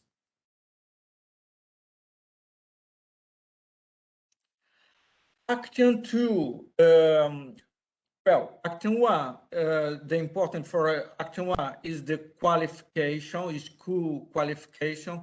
Action 2, the important is a professional qualification for these same people, the professional qualification in the context of the green and the blue economy. For us, low qualification have a negative impact in the social fund or in the FEDER. We need definite strategy for the implementation and the increase of professional certification. We have 5 indicators. The first is modular training course for double certification, scholar and professional, with emphasis on green and blue economic. We have in the year 287 employees in training. Another indication, a professional course with emphasis on green and blue economy. And we have 18 young people in agriculture production schools in the islands of São Miguel, Terceira, and São Jorge. Another indication is the technological specialization course. The technological specialization course is a course, is not a university course, but is a post high school graduation course, where we have 14 young people taking course in natural and environment tourist in the islands of San Miguel and Pico. Short-term training with emphasis on green and blue economy. For us, this result is a big surprise.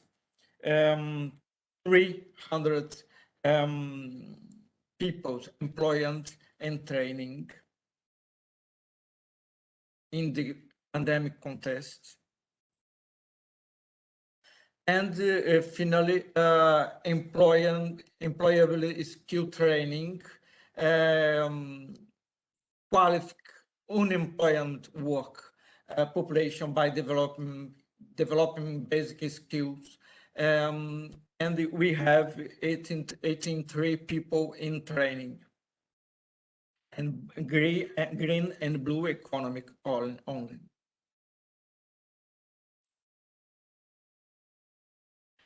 In addition to the action plan, the RUP project also had other repercussions. Example, it is present in the Azores Regional Employment Plan. Is a plan 2000, is a big plan for 6 years, and the RUP is present in this plan.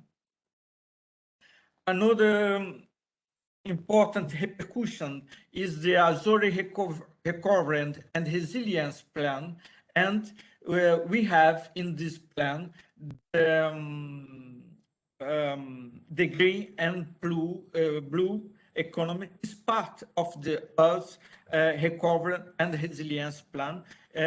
We have the circular green and blue economy, and stimulate and implemented the model in the Azores. Our recovery and resilience plan have the blue and economy.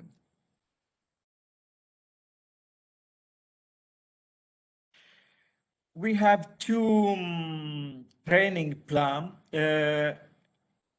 Qualifica Mais and Form Azores. The Qualifica Mais is a training for workers in the layoff situation, and renewable energies are a priority area for this Qualifica Mais, and for the Form Azores is in renewable energies is important too. Form Azores is the direction for the training for employment and the unemployment. Qualifica Mais is only the layoff employment, and Form Azores is the employment and the unemployment Azores. And we create in the island of Faial a professional school of the sea. Is the direction for the fish sector, economic qualification the fishermen, and for us this is a very important result. Well, we consider the qualification, the law qualification area a barrier to any green and blue strategic, and for we try the action 1 and the action 2 help change the situation. Finally, at the end of the year, we will have a seminar of qualification, and the green and blue economy will be one of the topics for this seminar. Thank you very much. Thank you very much. I enjoyed very much, Asir. Thank you. Thank you. Thank you very much, Asir. Thank you so much.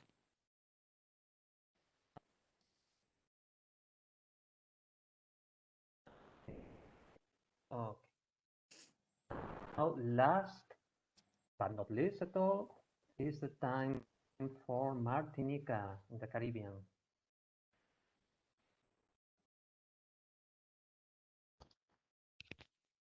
So, Yes, just time for me to share the screen. okay. Bonjour, everybody. Last but not least, Martinique. It would be so good if you speak in French. Ah, but we were told to speak English. Oh, unfortunately. Bonjour à tous et à tout le monde. Je fais ma présentation en français pour tout le monde. Oh, délicieux, délicieux. Si vous voulez, vous pouvez parler en français. If everyone agrees, she can do it in French, but I told her. I told it in English, and I will let say. because it's a presentation with à plusieurs voix. So my colleague here, Madame Dopierre, and the others, and Madame Gauvin-Dorendo, if they want to speak French, si elles veulent parler en français, elles pourront parler en français. Mais on a déjà préparé tout en anglais, donc voilà. Okay. Yeah. Just to say, it was my thing because the language of the project is English, so it was me to tell her to do it in English. So it's okay, no problem. We have to speak English. Yeah. Stephanie, you ready? Consider Sorry, but I'm experiencing some problems to share the presentation. It's okay. Okay. Can you see it now? Yes. Okay. Yes, okay. Yes. Hi, everybody again. You can go next, Stephanie. Okay, perfect. Stephanie, you can go next. Okay, this is the overview of the presentation of today. First, I will be presenting what is the collectivity of Martinique, and then my colleague in charge of the different sectors of blue economy or green economy will present their own thing. And then after, we will go into the RUP action plan that was implemented in Martinique. So I will not be long in presenting Martinique constraints and challenges. I believe you should all know by now what they are because we have different exchanges and interaction. You are here to know about how we manage to implement the growth project. So Martinique, as you know, is a little island in the Caribbean, about 500 inhabitants, and the distance to the so-called mainlands, USA or Europe, you see the distance compared to the distance to St. Lucia or to St. Vincent. And I put St. Vincent today because you know that St. Vincent is facing a very tragic experience with the eruption of the volcano La Soufrière, and we are engaged Martinique in the cooperation to assist this country.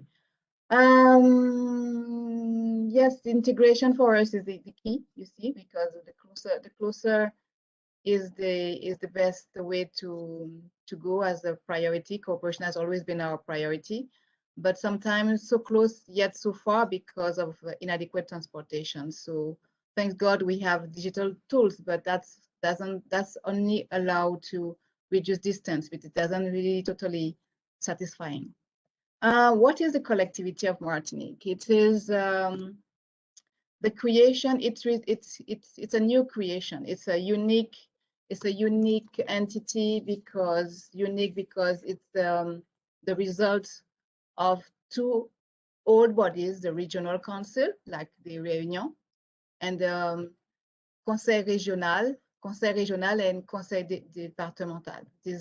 Now there's only one body, but unique also because it's not only the fusion of two, it's also a new entity which has no comparable reference model. There was no way that we could say we know how to go about putting it. So this creation, we were born officially by law on the 1st of January 2016. And this is why maybe at the beginning of the project, we had some problem in adjusting. The yearly budget of the collectivity is about €1,307 billion, of which you have 102,035,000 euros spent for economic development in general. And added to it, you have 39 million euros dedicated especially to environment, included energetic questions. So as you see, due to the nature of our geography, the Caribbean, cooperation is obvious. It's an inevitable, vital choice. And it has always been a reality and a priority to create more opportunities, exchanges, and growth in field of on an acceptable scale level. Among the outmost region, collaboration is the key, of course, and even if the very basis of our action aims at defending our status and enhancing our potential within the European authorities, the outmost regions understood very early of the need to share the experience and skills. I like to remember the RUP Plus project years ago, and then of course the project that involved us during those last 5 years. Forward, which encourage excellence in research, RESOR, which encourages the adoption of more efficient and sustainable energy behavior and practices, and GROW-RUP, of course, which support the creation of growth and innovative companies in the field of blue and green economy. This project for us allowed our colleagues, experts in the field, to share their skill with other colleagues from other territories and to open more just a network, but to have a real potential for professional development. The implementation of the project is a real teamwork, and that's the part on the application of the collectivity. Actually, I will leave the floor to my colleagues who are working closely to give life and a consistency to the growth in Martinique. I will name Brigitte Dopia. She's in charge of Blue Economy. She will be presenting the Blue Economy policy and the action. And Morgan Govendurenzo, in charge of Waste and Circular Economy, and she will be presenting the Green Growth Action and the plan that we have in. And I also would like to recognize, as I said, is a teamwork, the presence of 2 directors of this collectivity committed to the project development, Valérie Marie Poletti, she's the director for environment and energy, and Valérie Rosin-Belizer, which is the director for economic development and employment. And I would not want to forget our linchpin, our Pierre Angulaire, who ensure that we are all in tune with the objectives of the project and the requirements set by the president itself, because cooperation is in his portfolio, for the President Marie-Jeanne. So I'm talking about Stéphanie Croiset. As I said at the beginning, when the collectivity was created, it was not an easy task, because we had to be born and at the same time walk right away, meaning that the metaphor is to express that we have the will to commit and engage in the project, but at the same time we didn't have the full condition, I would say, to act. It was not optimal because we had to create a new organization chart, and we have to put in place the mission to be framed. However, we have taken up the challenge because we recognize the immense opportunities lying behind for Martinique and for all the outmost region as a whole. So despite the hurdles, and because the sanitary situation has us more inaccessible, we believe and pledge for a continuation of this project. So I leave the floor now to my colleague. Thank you. Madame Dopia.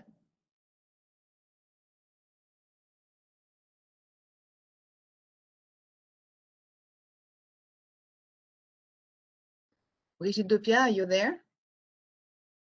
Brigitte Dopia, tu es présente ou pas? Oui, excuse-moi. Excuse me. Yes, good morning, everyone. I'm Brigitte Dopia. Excuse me for my English. I'm not very, not very best. I will try the best. Okay, I'm a project leader in the service of fishery and aquaculture in the CTM. Donc, I will give you a first presentation about the overview of blue economy. The next slide, please. So the slide show you the associated activity linked to maritime economy in Martinique at different degree of development. You can see significant activity like port activity, touristic activity, activity to be developed like fishery, aquaculture, research and development, and the potential to be assessed like biotechnology, monitoring of seabed mining.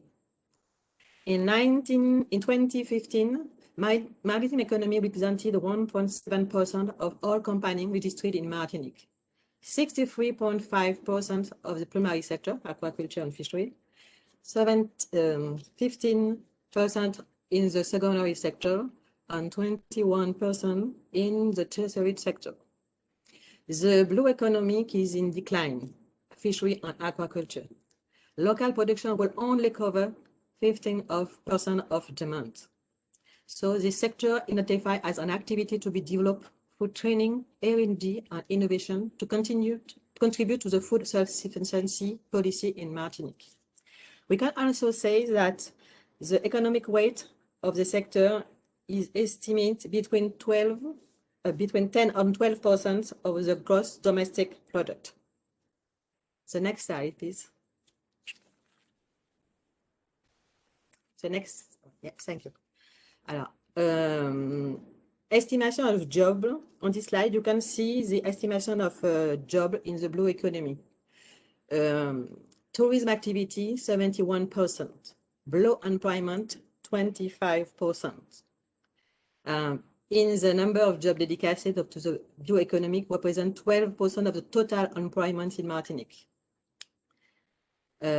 Employment in the primary sector in the blue economic, excluding tourism, represent 25% of aquaculture and fishery, 35% marine transport and boat services, 9% is ships building and repair, and 25% of the administration and security.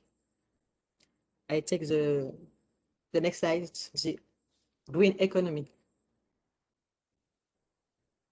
To Madame Govendo-Oiseau. Hi everyone. Everybody can Yes. hear me? I don't understand. Hi everyone. Can you hear me? It's okay? The sound is okay? It's okay for you. Okay, thank you. Before I present the overview of green economy in Martinique, I introduce myself and the office. I am Morgane Govendo-Oiseau, Chief of Office of Waste and Circular Economy in the Collectivité Territoriale de Martinique. This office is a contact point for stakeholders in waste management. Grants are awarded to these managers through the Territorial Waste Management Program called PTMD, which is a financial tool shared with national environment institution and French government.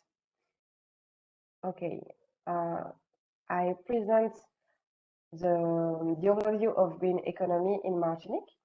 So we can see in the graph the dynamic of this waste management. We have about 656,000 tons of total deposit of waste. That's very important. We treat 400,000 tons of waste, and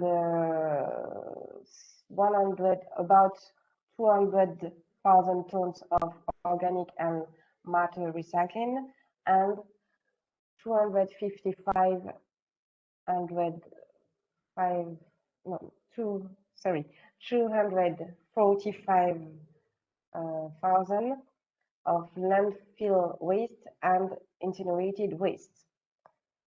That's very, very important waste, about tens of millions euros generated by waste, the cost of waste management in Martinique. In the country, there is a big issues that we share with more of the islands. These are insularity because of treatment and valorization cost of waste, and also our geographic distance from European continent and its regulation. Also, we have to take into account these regulations, which do not reflect our capacity and the reality of development of Martinique. We have another issue. This is size market, which is very, very, very small to create economy of scale. We have also lack of synergies between economic actors and a high cost of collect and treatment waste. That's how the most issues for waste management in Martinique. The next slide, please. This is a graph to show you how the waste management is organized in Martinique. So, as I said previously, we have two regulations, the Europe regulation and French regulation. The Collectivité Territoriale de Martinique is the authority to plan and to have a strategical position for this waste management in this territory. We have 3 actors who are responsible for collect management of waste. These actors are in intercommunities of Martinique, intercommunity of north of Martinique, Cap Nord, of the Centre, Cassem, and of the south of Martinique, Espace Sud. This intercommunity collects household waste, collect bio-waste. And we have the last one, who is responsible of treatment and valorization. It's called Mixed Syndicat of Treatment and Valorization of Waste, SMTVD. So that's globally how waste management is organized in this territory. So now I give the floor to Mrs. Dopia that will introduce you the first action of the action plan of RUP plan in Martinique.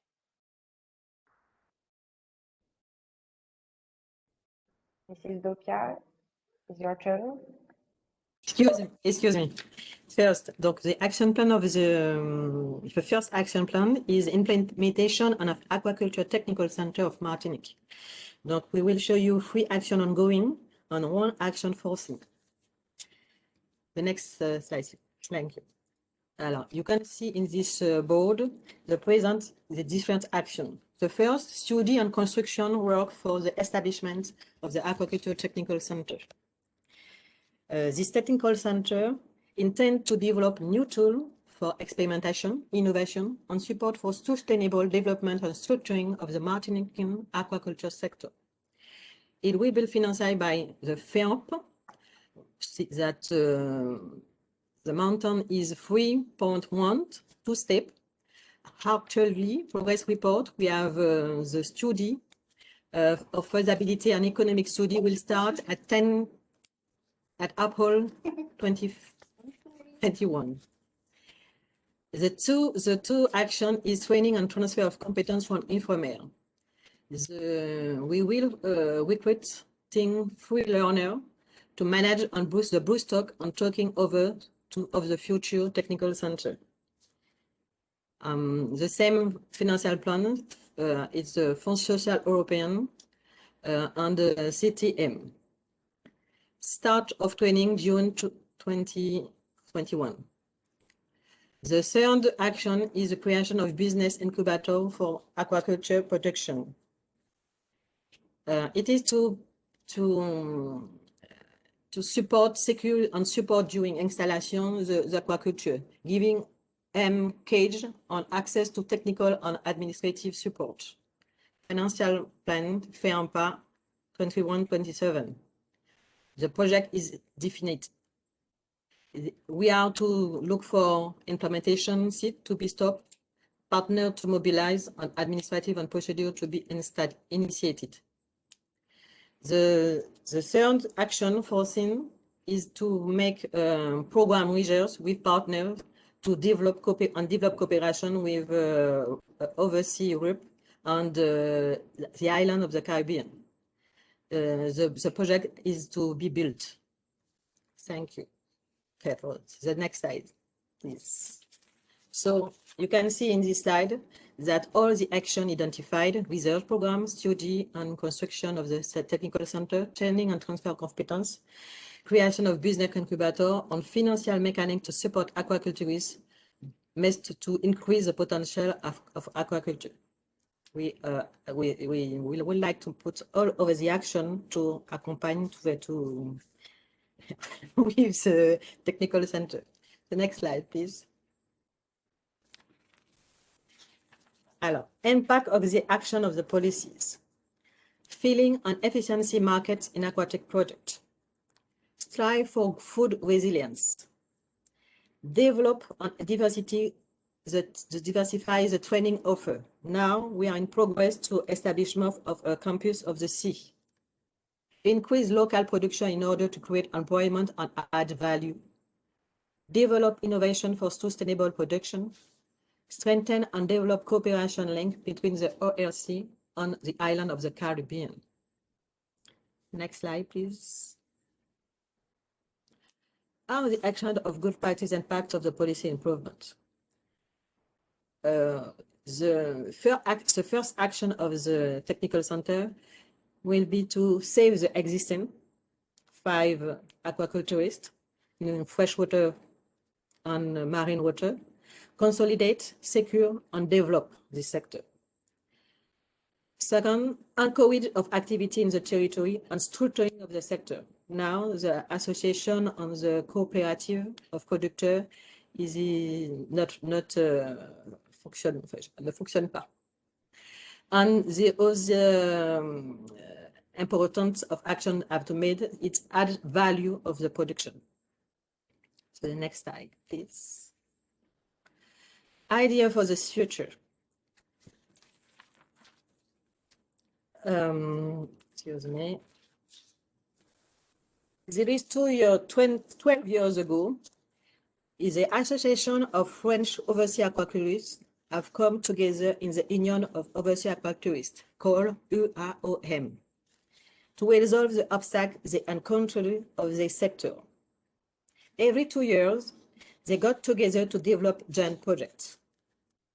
But because of the lack of funding of the animation of the structure, they have limited action since 2014. We hope with the technical center reactivation of the network of aquaculture overseas and open it to more cooperation between the other RUPs on Caribbean island. For example, develop new product system, EMTE, aquaponic, cooperation with Las Palmas de Gran Canaria and Guadeloupe, new equipment, cage for ordinary production that can resist to cyclone condition, cooperation with Guadeloupe. In third, development of the production of a new species, for example, algicimos, cooperation with St. Lucia. Okay, the next slide, please. Alors, I see. It's I give the. It's the next slide. Is the next slide for my colleague Govendo Azo. Yes, thank you. Thank you, Mrs. Dopia. Yes, we talk about now of the action 2 of the action plan of GRUP in Martinique. So this is an action specifically of the increasing waste treatment by capacity of treatment and modernization of plants. And this big action is divided into 3 small actions. The first one is increase of the number of public recycling centers. The second one is adjustment and optimization of whole car center. And the last one is improvement and enhancement of the communication strategy to increase the rate of selective collection waste. So I put, next slide, please. Okay, but Morgane, you're gonna have to speak loud. Il faut parler plus fort. Oh, sorry.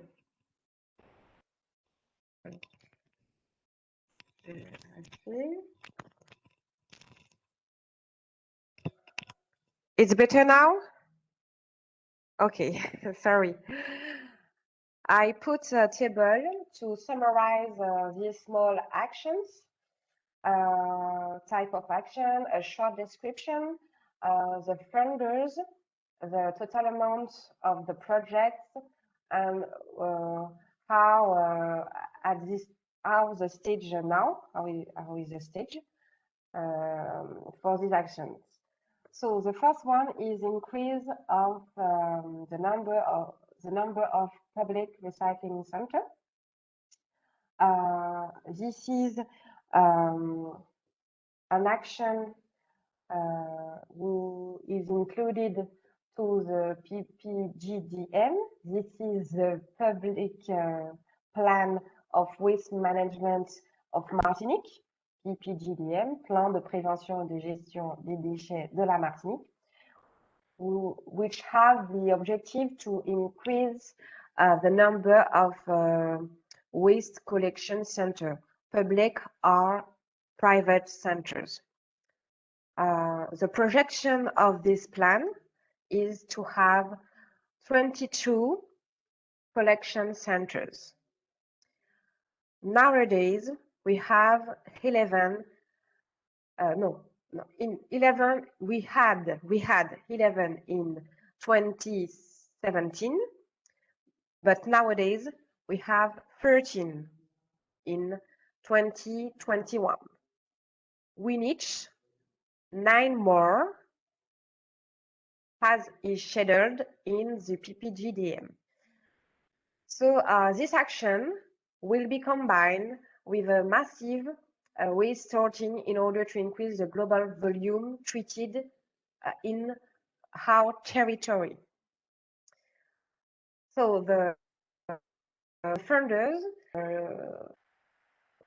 two actors, of course, on his own funds and through the European Fund, FEDER, ERDF, the total amount of the project. So I am sorry, there is a mistake on this total amounts, is 16 million of euros, not 400,000. Sorry, 16 millions. So now, as I said previously, we already realized 2,750,000 euros of this action. So public waste collection centers are already open and financed between 2018 and 2020. So the next stage is to build 3 waste collection centers for professionals and to progress to the building of public reception of household waste. The next one, adjustments and optimization of whole car center. Everybody knows that islands have a big issue with this type of waste. There is several whole cars not across the road, but close to the road, or also in the garden of people. And that is very, very, it's an environmental pollution, and also a visual pollution is not very attractive.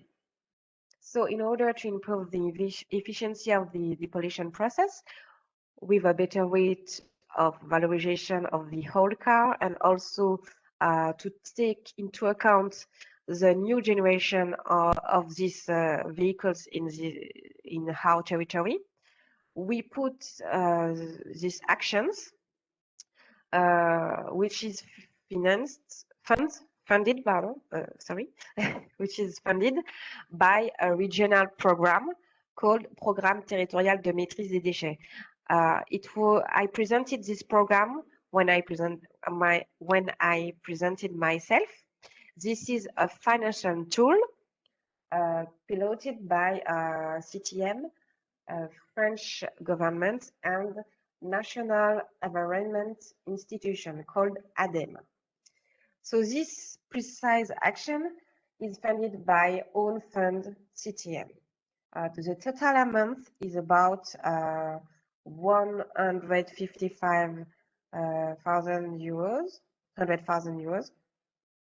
And nowadays, 75% are achieved. So we are expecting of the feedback of the invoices to really achieve completely this action. The last one is improvement and enhancement of the communication strategy to increase the rate of selective collection waste. This is very important because if we want to reach our very, very strict objectives that are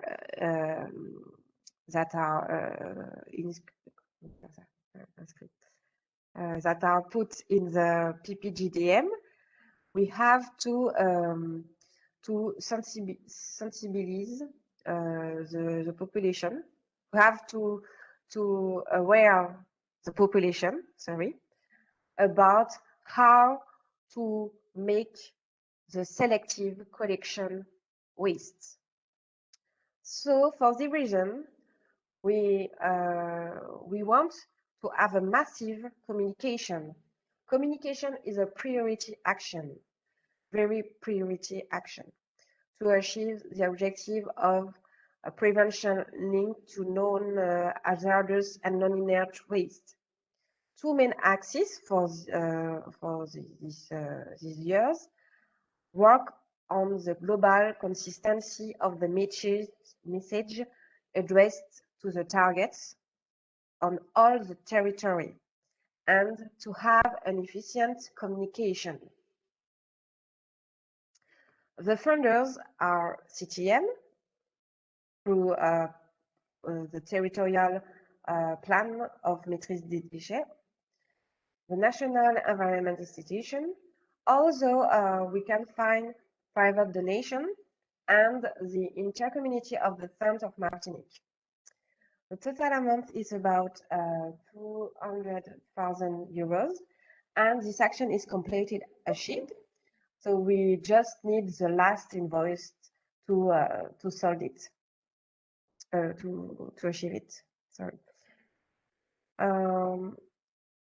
We can have the next slide, please. The next slide, please. Yes, thank you. It's also important for us to share with you the link between our policy of waste management and our strategy, our transition of circular economy. The Assembly of elected officials in Martinique approve the principle of a strategy, territorial strategy for circular economy by 2030. It was approved in June 2020. So nowadays, we know that the economic model that we know today is no longer sustainable. Produce, consume, grow is not possible now because of the climate change, and also to have more economical impact in our country. Wastes are indeed an economic sector. We know that, but also a pollution. We have to find a strategy to use them like secondary resources and to pay attention of the way that we produce, that we consume, in order to preserve our natural resources, in order to reduce our impact, our environmental impact. This is the reason that CTM approved this strategy. So it's a perfect transition to the next part. Can I have the next slide, please? Yes, thank you.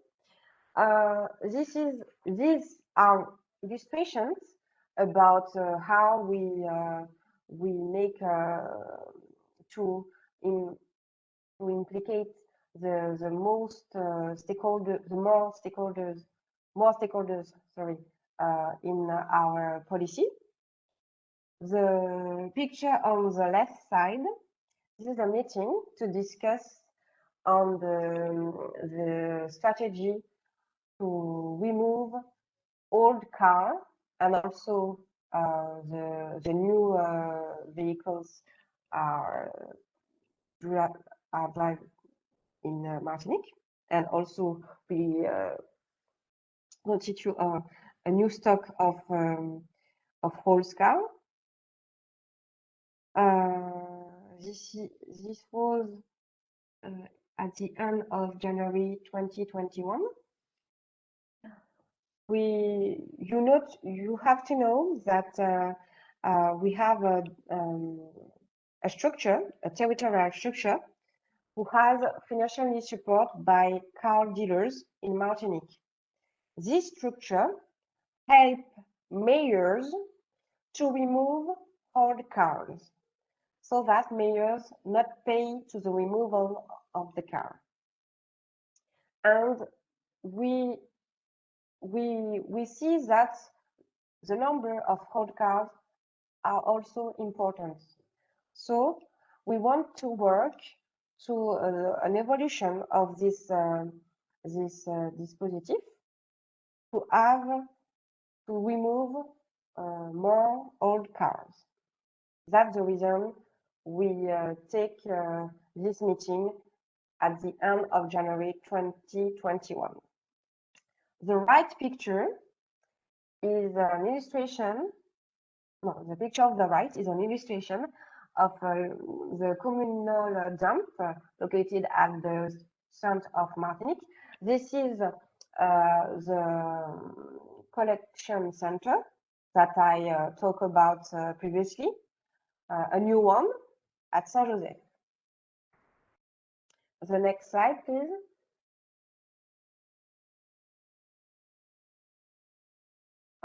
This is a short video of shipping removal of old boats in January 2021.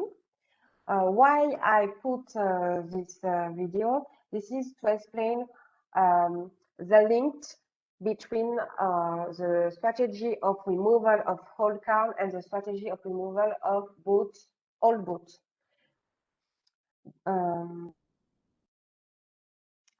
All boats and old car are the same issues, the treatment, precisely the treatment center. In Martinique, we have 5 car treatment centers, but we don't have a treatment center for boats. So the French government take an improvement to these centers to treat old boats. Now we have one of these centers that approved at the center of Martinique. So this boat was removed to the sea, and we drive it to the car treatment center. I don't know if we can play the video. Thank you. On a un problème de...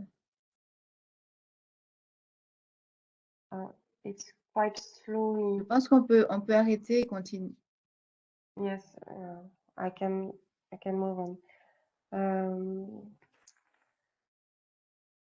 Okay. For this part, this is no. I have to talk about the impact. Yes, the impact of the waste management. Waste management in Martinique represent about 524 direct jobs generated by the facilities and entities of waste collection. However, these data are incomplete because some entities are not surveyed in this context. So how we know is there is a fall by 25% of jobs generated by management and household waste. So that shows the importance to the circular economy to have a positive impact of employment in Martinique. The next part is the evaluation of the participation in the project. So we are happy to be part of a RUP project for multiple reasons. The first one is the exchange of good practices about waste management, but also of circular economy, in order to improve collection and treatment processes, and also to reduce impacts of waste in the context of insularity. This is very, very precious. We face the same issues, as I said before. We are island, and we know that the cost of waste treatment is also high, and we don't have enough plants in this island to treat all types of waste, so that we face the same issues and set up innovating solutions which are very close. We learn from each other about how to define public policy and strategy. And also, we discover new technology that we can share for each other, or new processes, limiting our dependence on the outside world. The most interesting in this project was to have adapted solution and time saving because of benchmark and collective thoughts. Also, we can have some puts for improvement, like more interaction or building a common action plan about one or two issues that we can share each other. I think I finish with the contact points in CTM.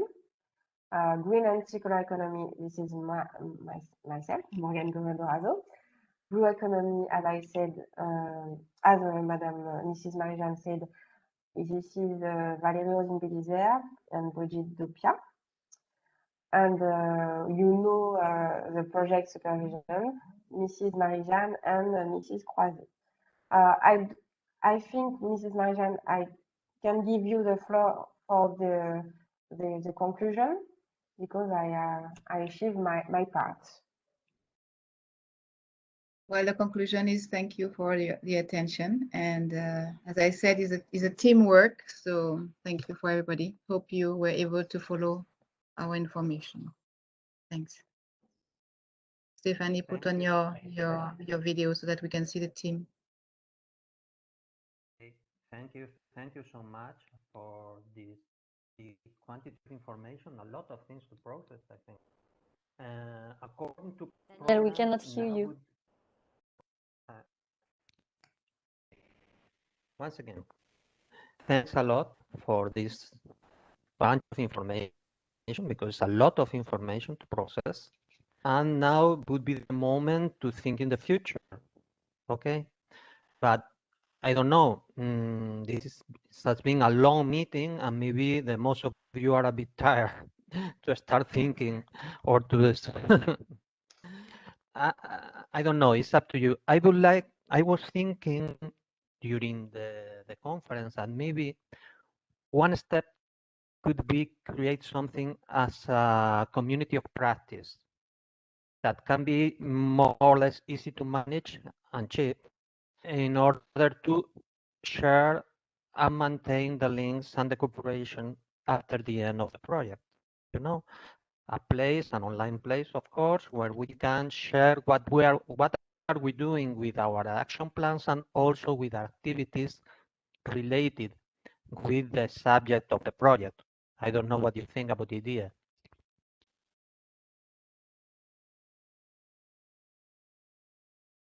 Not everybody at the same time, please.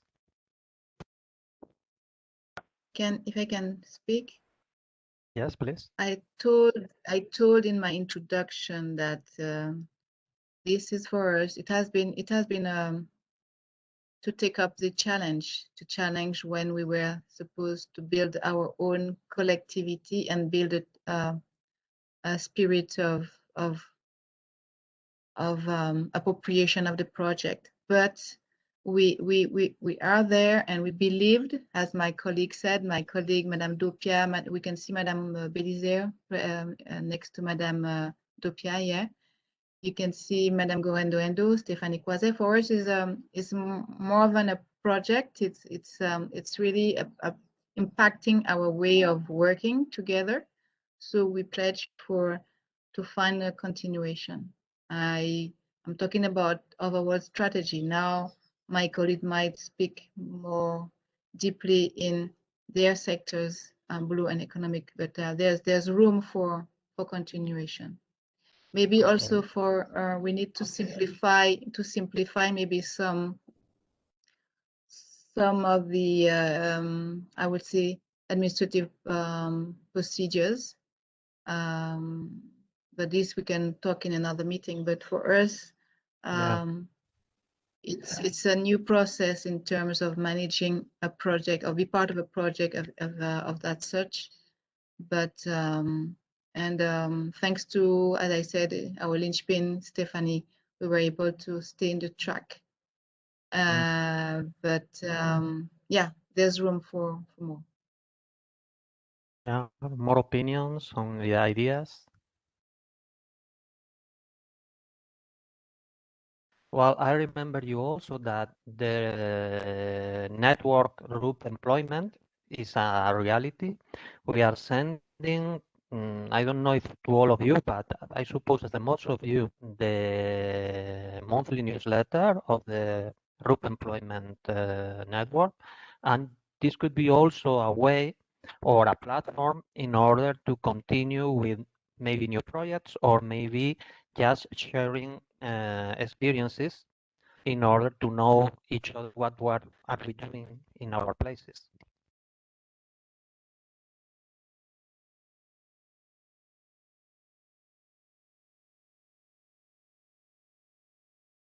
Well, I think it's very late in some of our places.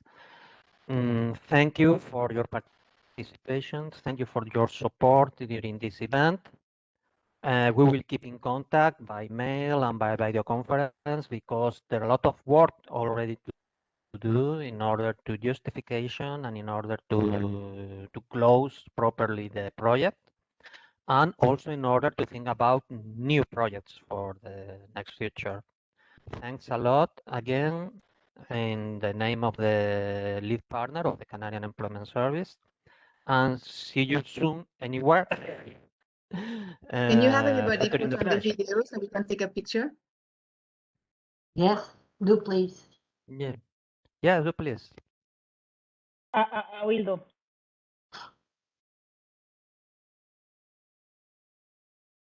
So that we can have a picture of everybody. It's done. Somebody. Okay, great. So anyway, all the presentations has been recorded and it will be at your disposal check in, to share with other people, or the thing you prefer. Okay. So thank you very much.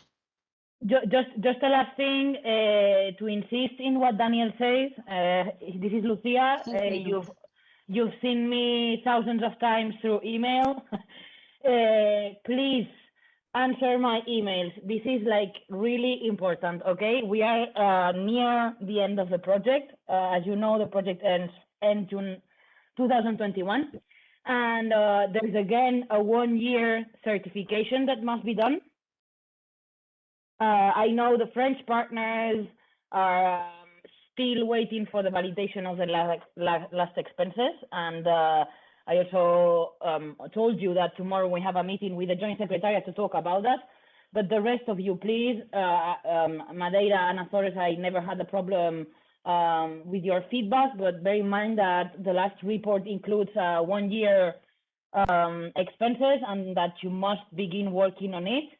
And for the French partners, you know that I'm always there to answer your request. I always answer in French, so please be engaged. And when I send you an email, just answer back.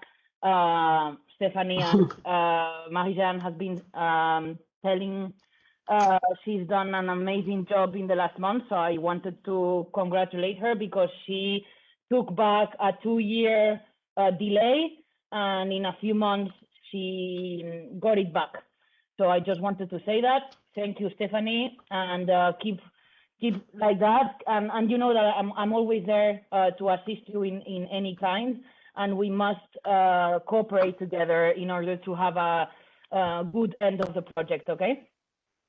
Thank you very much. Okay. This is really important. Tomorrow, as Lucia said, we have a meeting with the people of the Secretariat, and they will insist for sure to us on a proper closing of the project, proper justification of activities, etc. Okay? Okay, have a nice evening or a nice afternoon. Now I have a mess with the time zones. Or good evening in La Reunion. Okay, and Yes, hoping to meet you soon, this way or another. Okay, thank you so much. Bye bye. Bye bye, everybody. Bye. Thank you. Bye bye.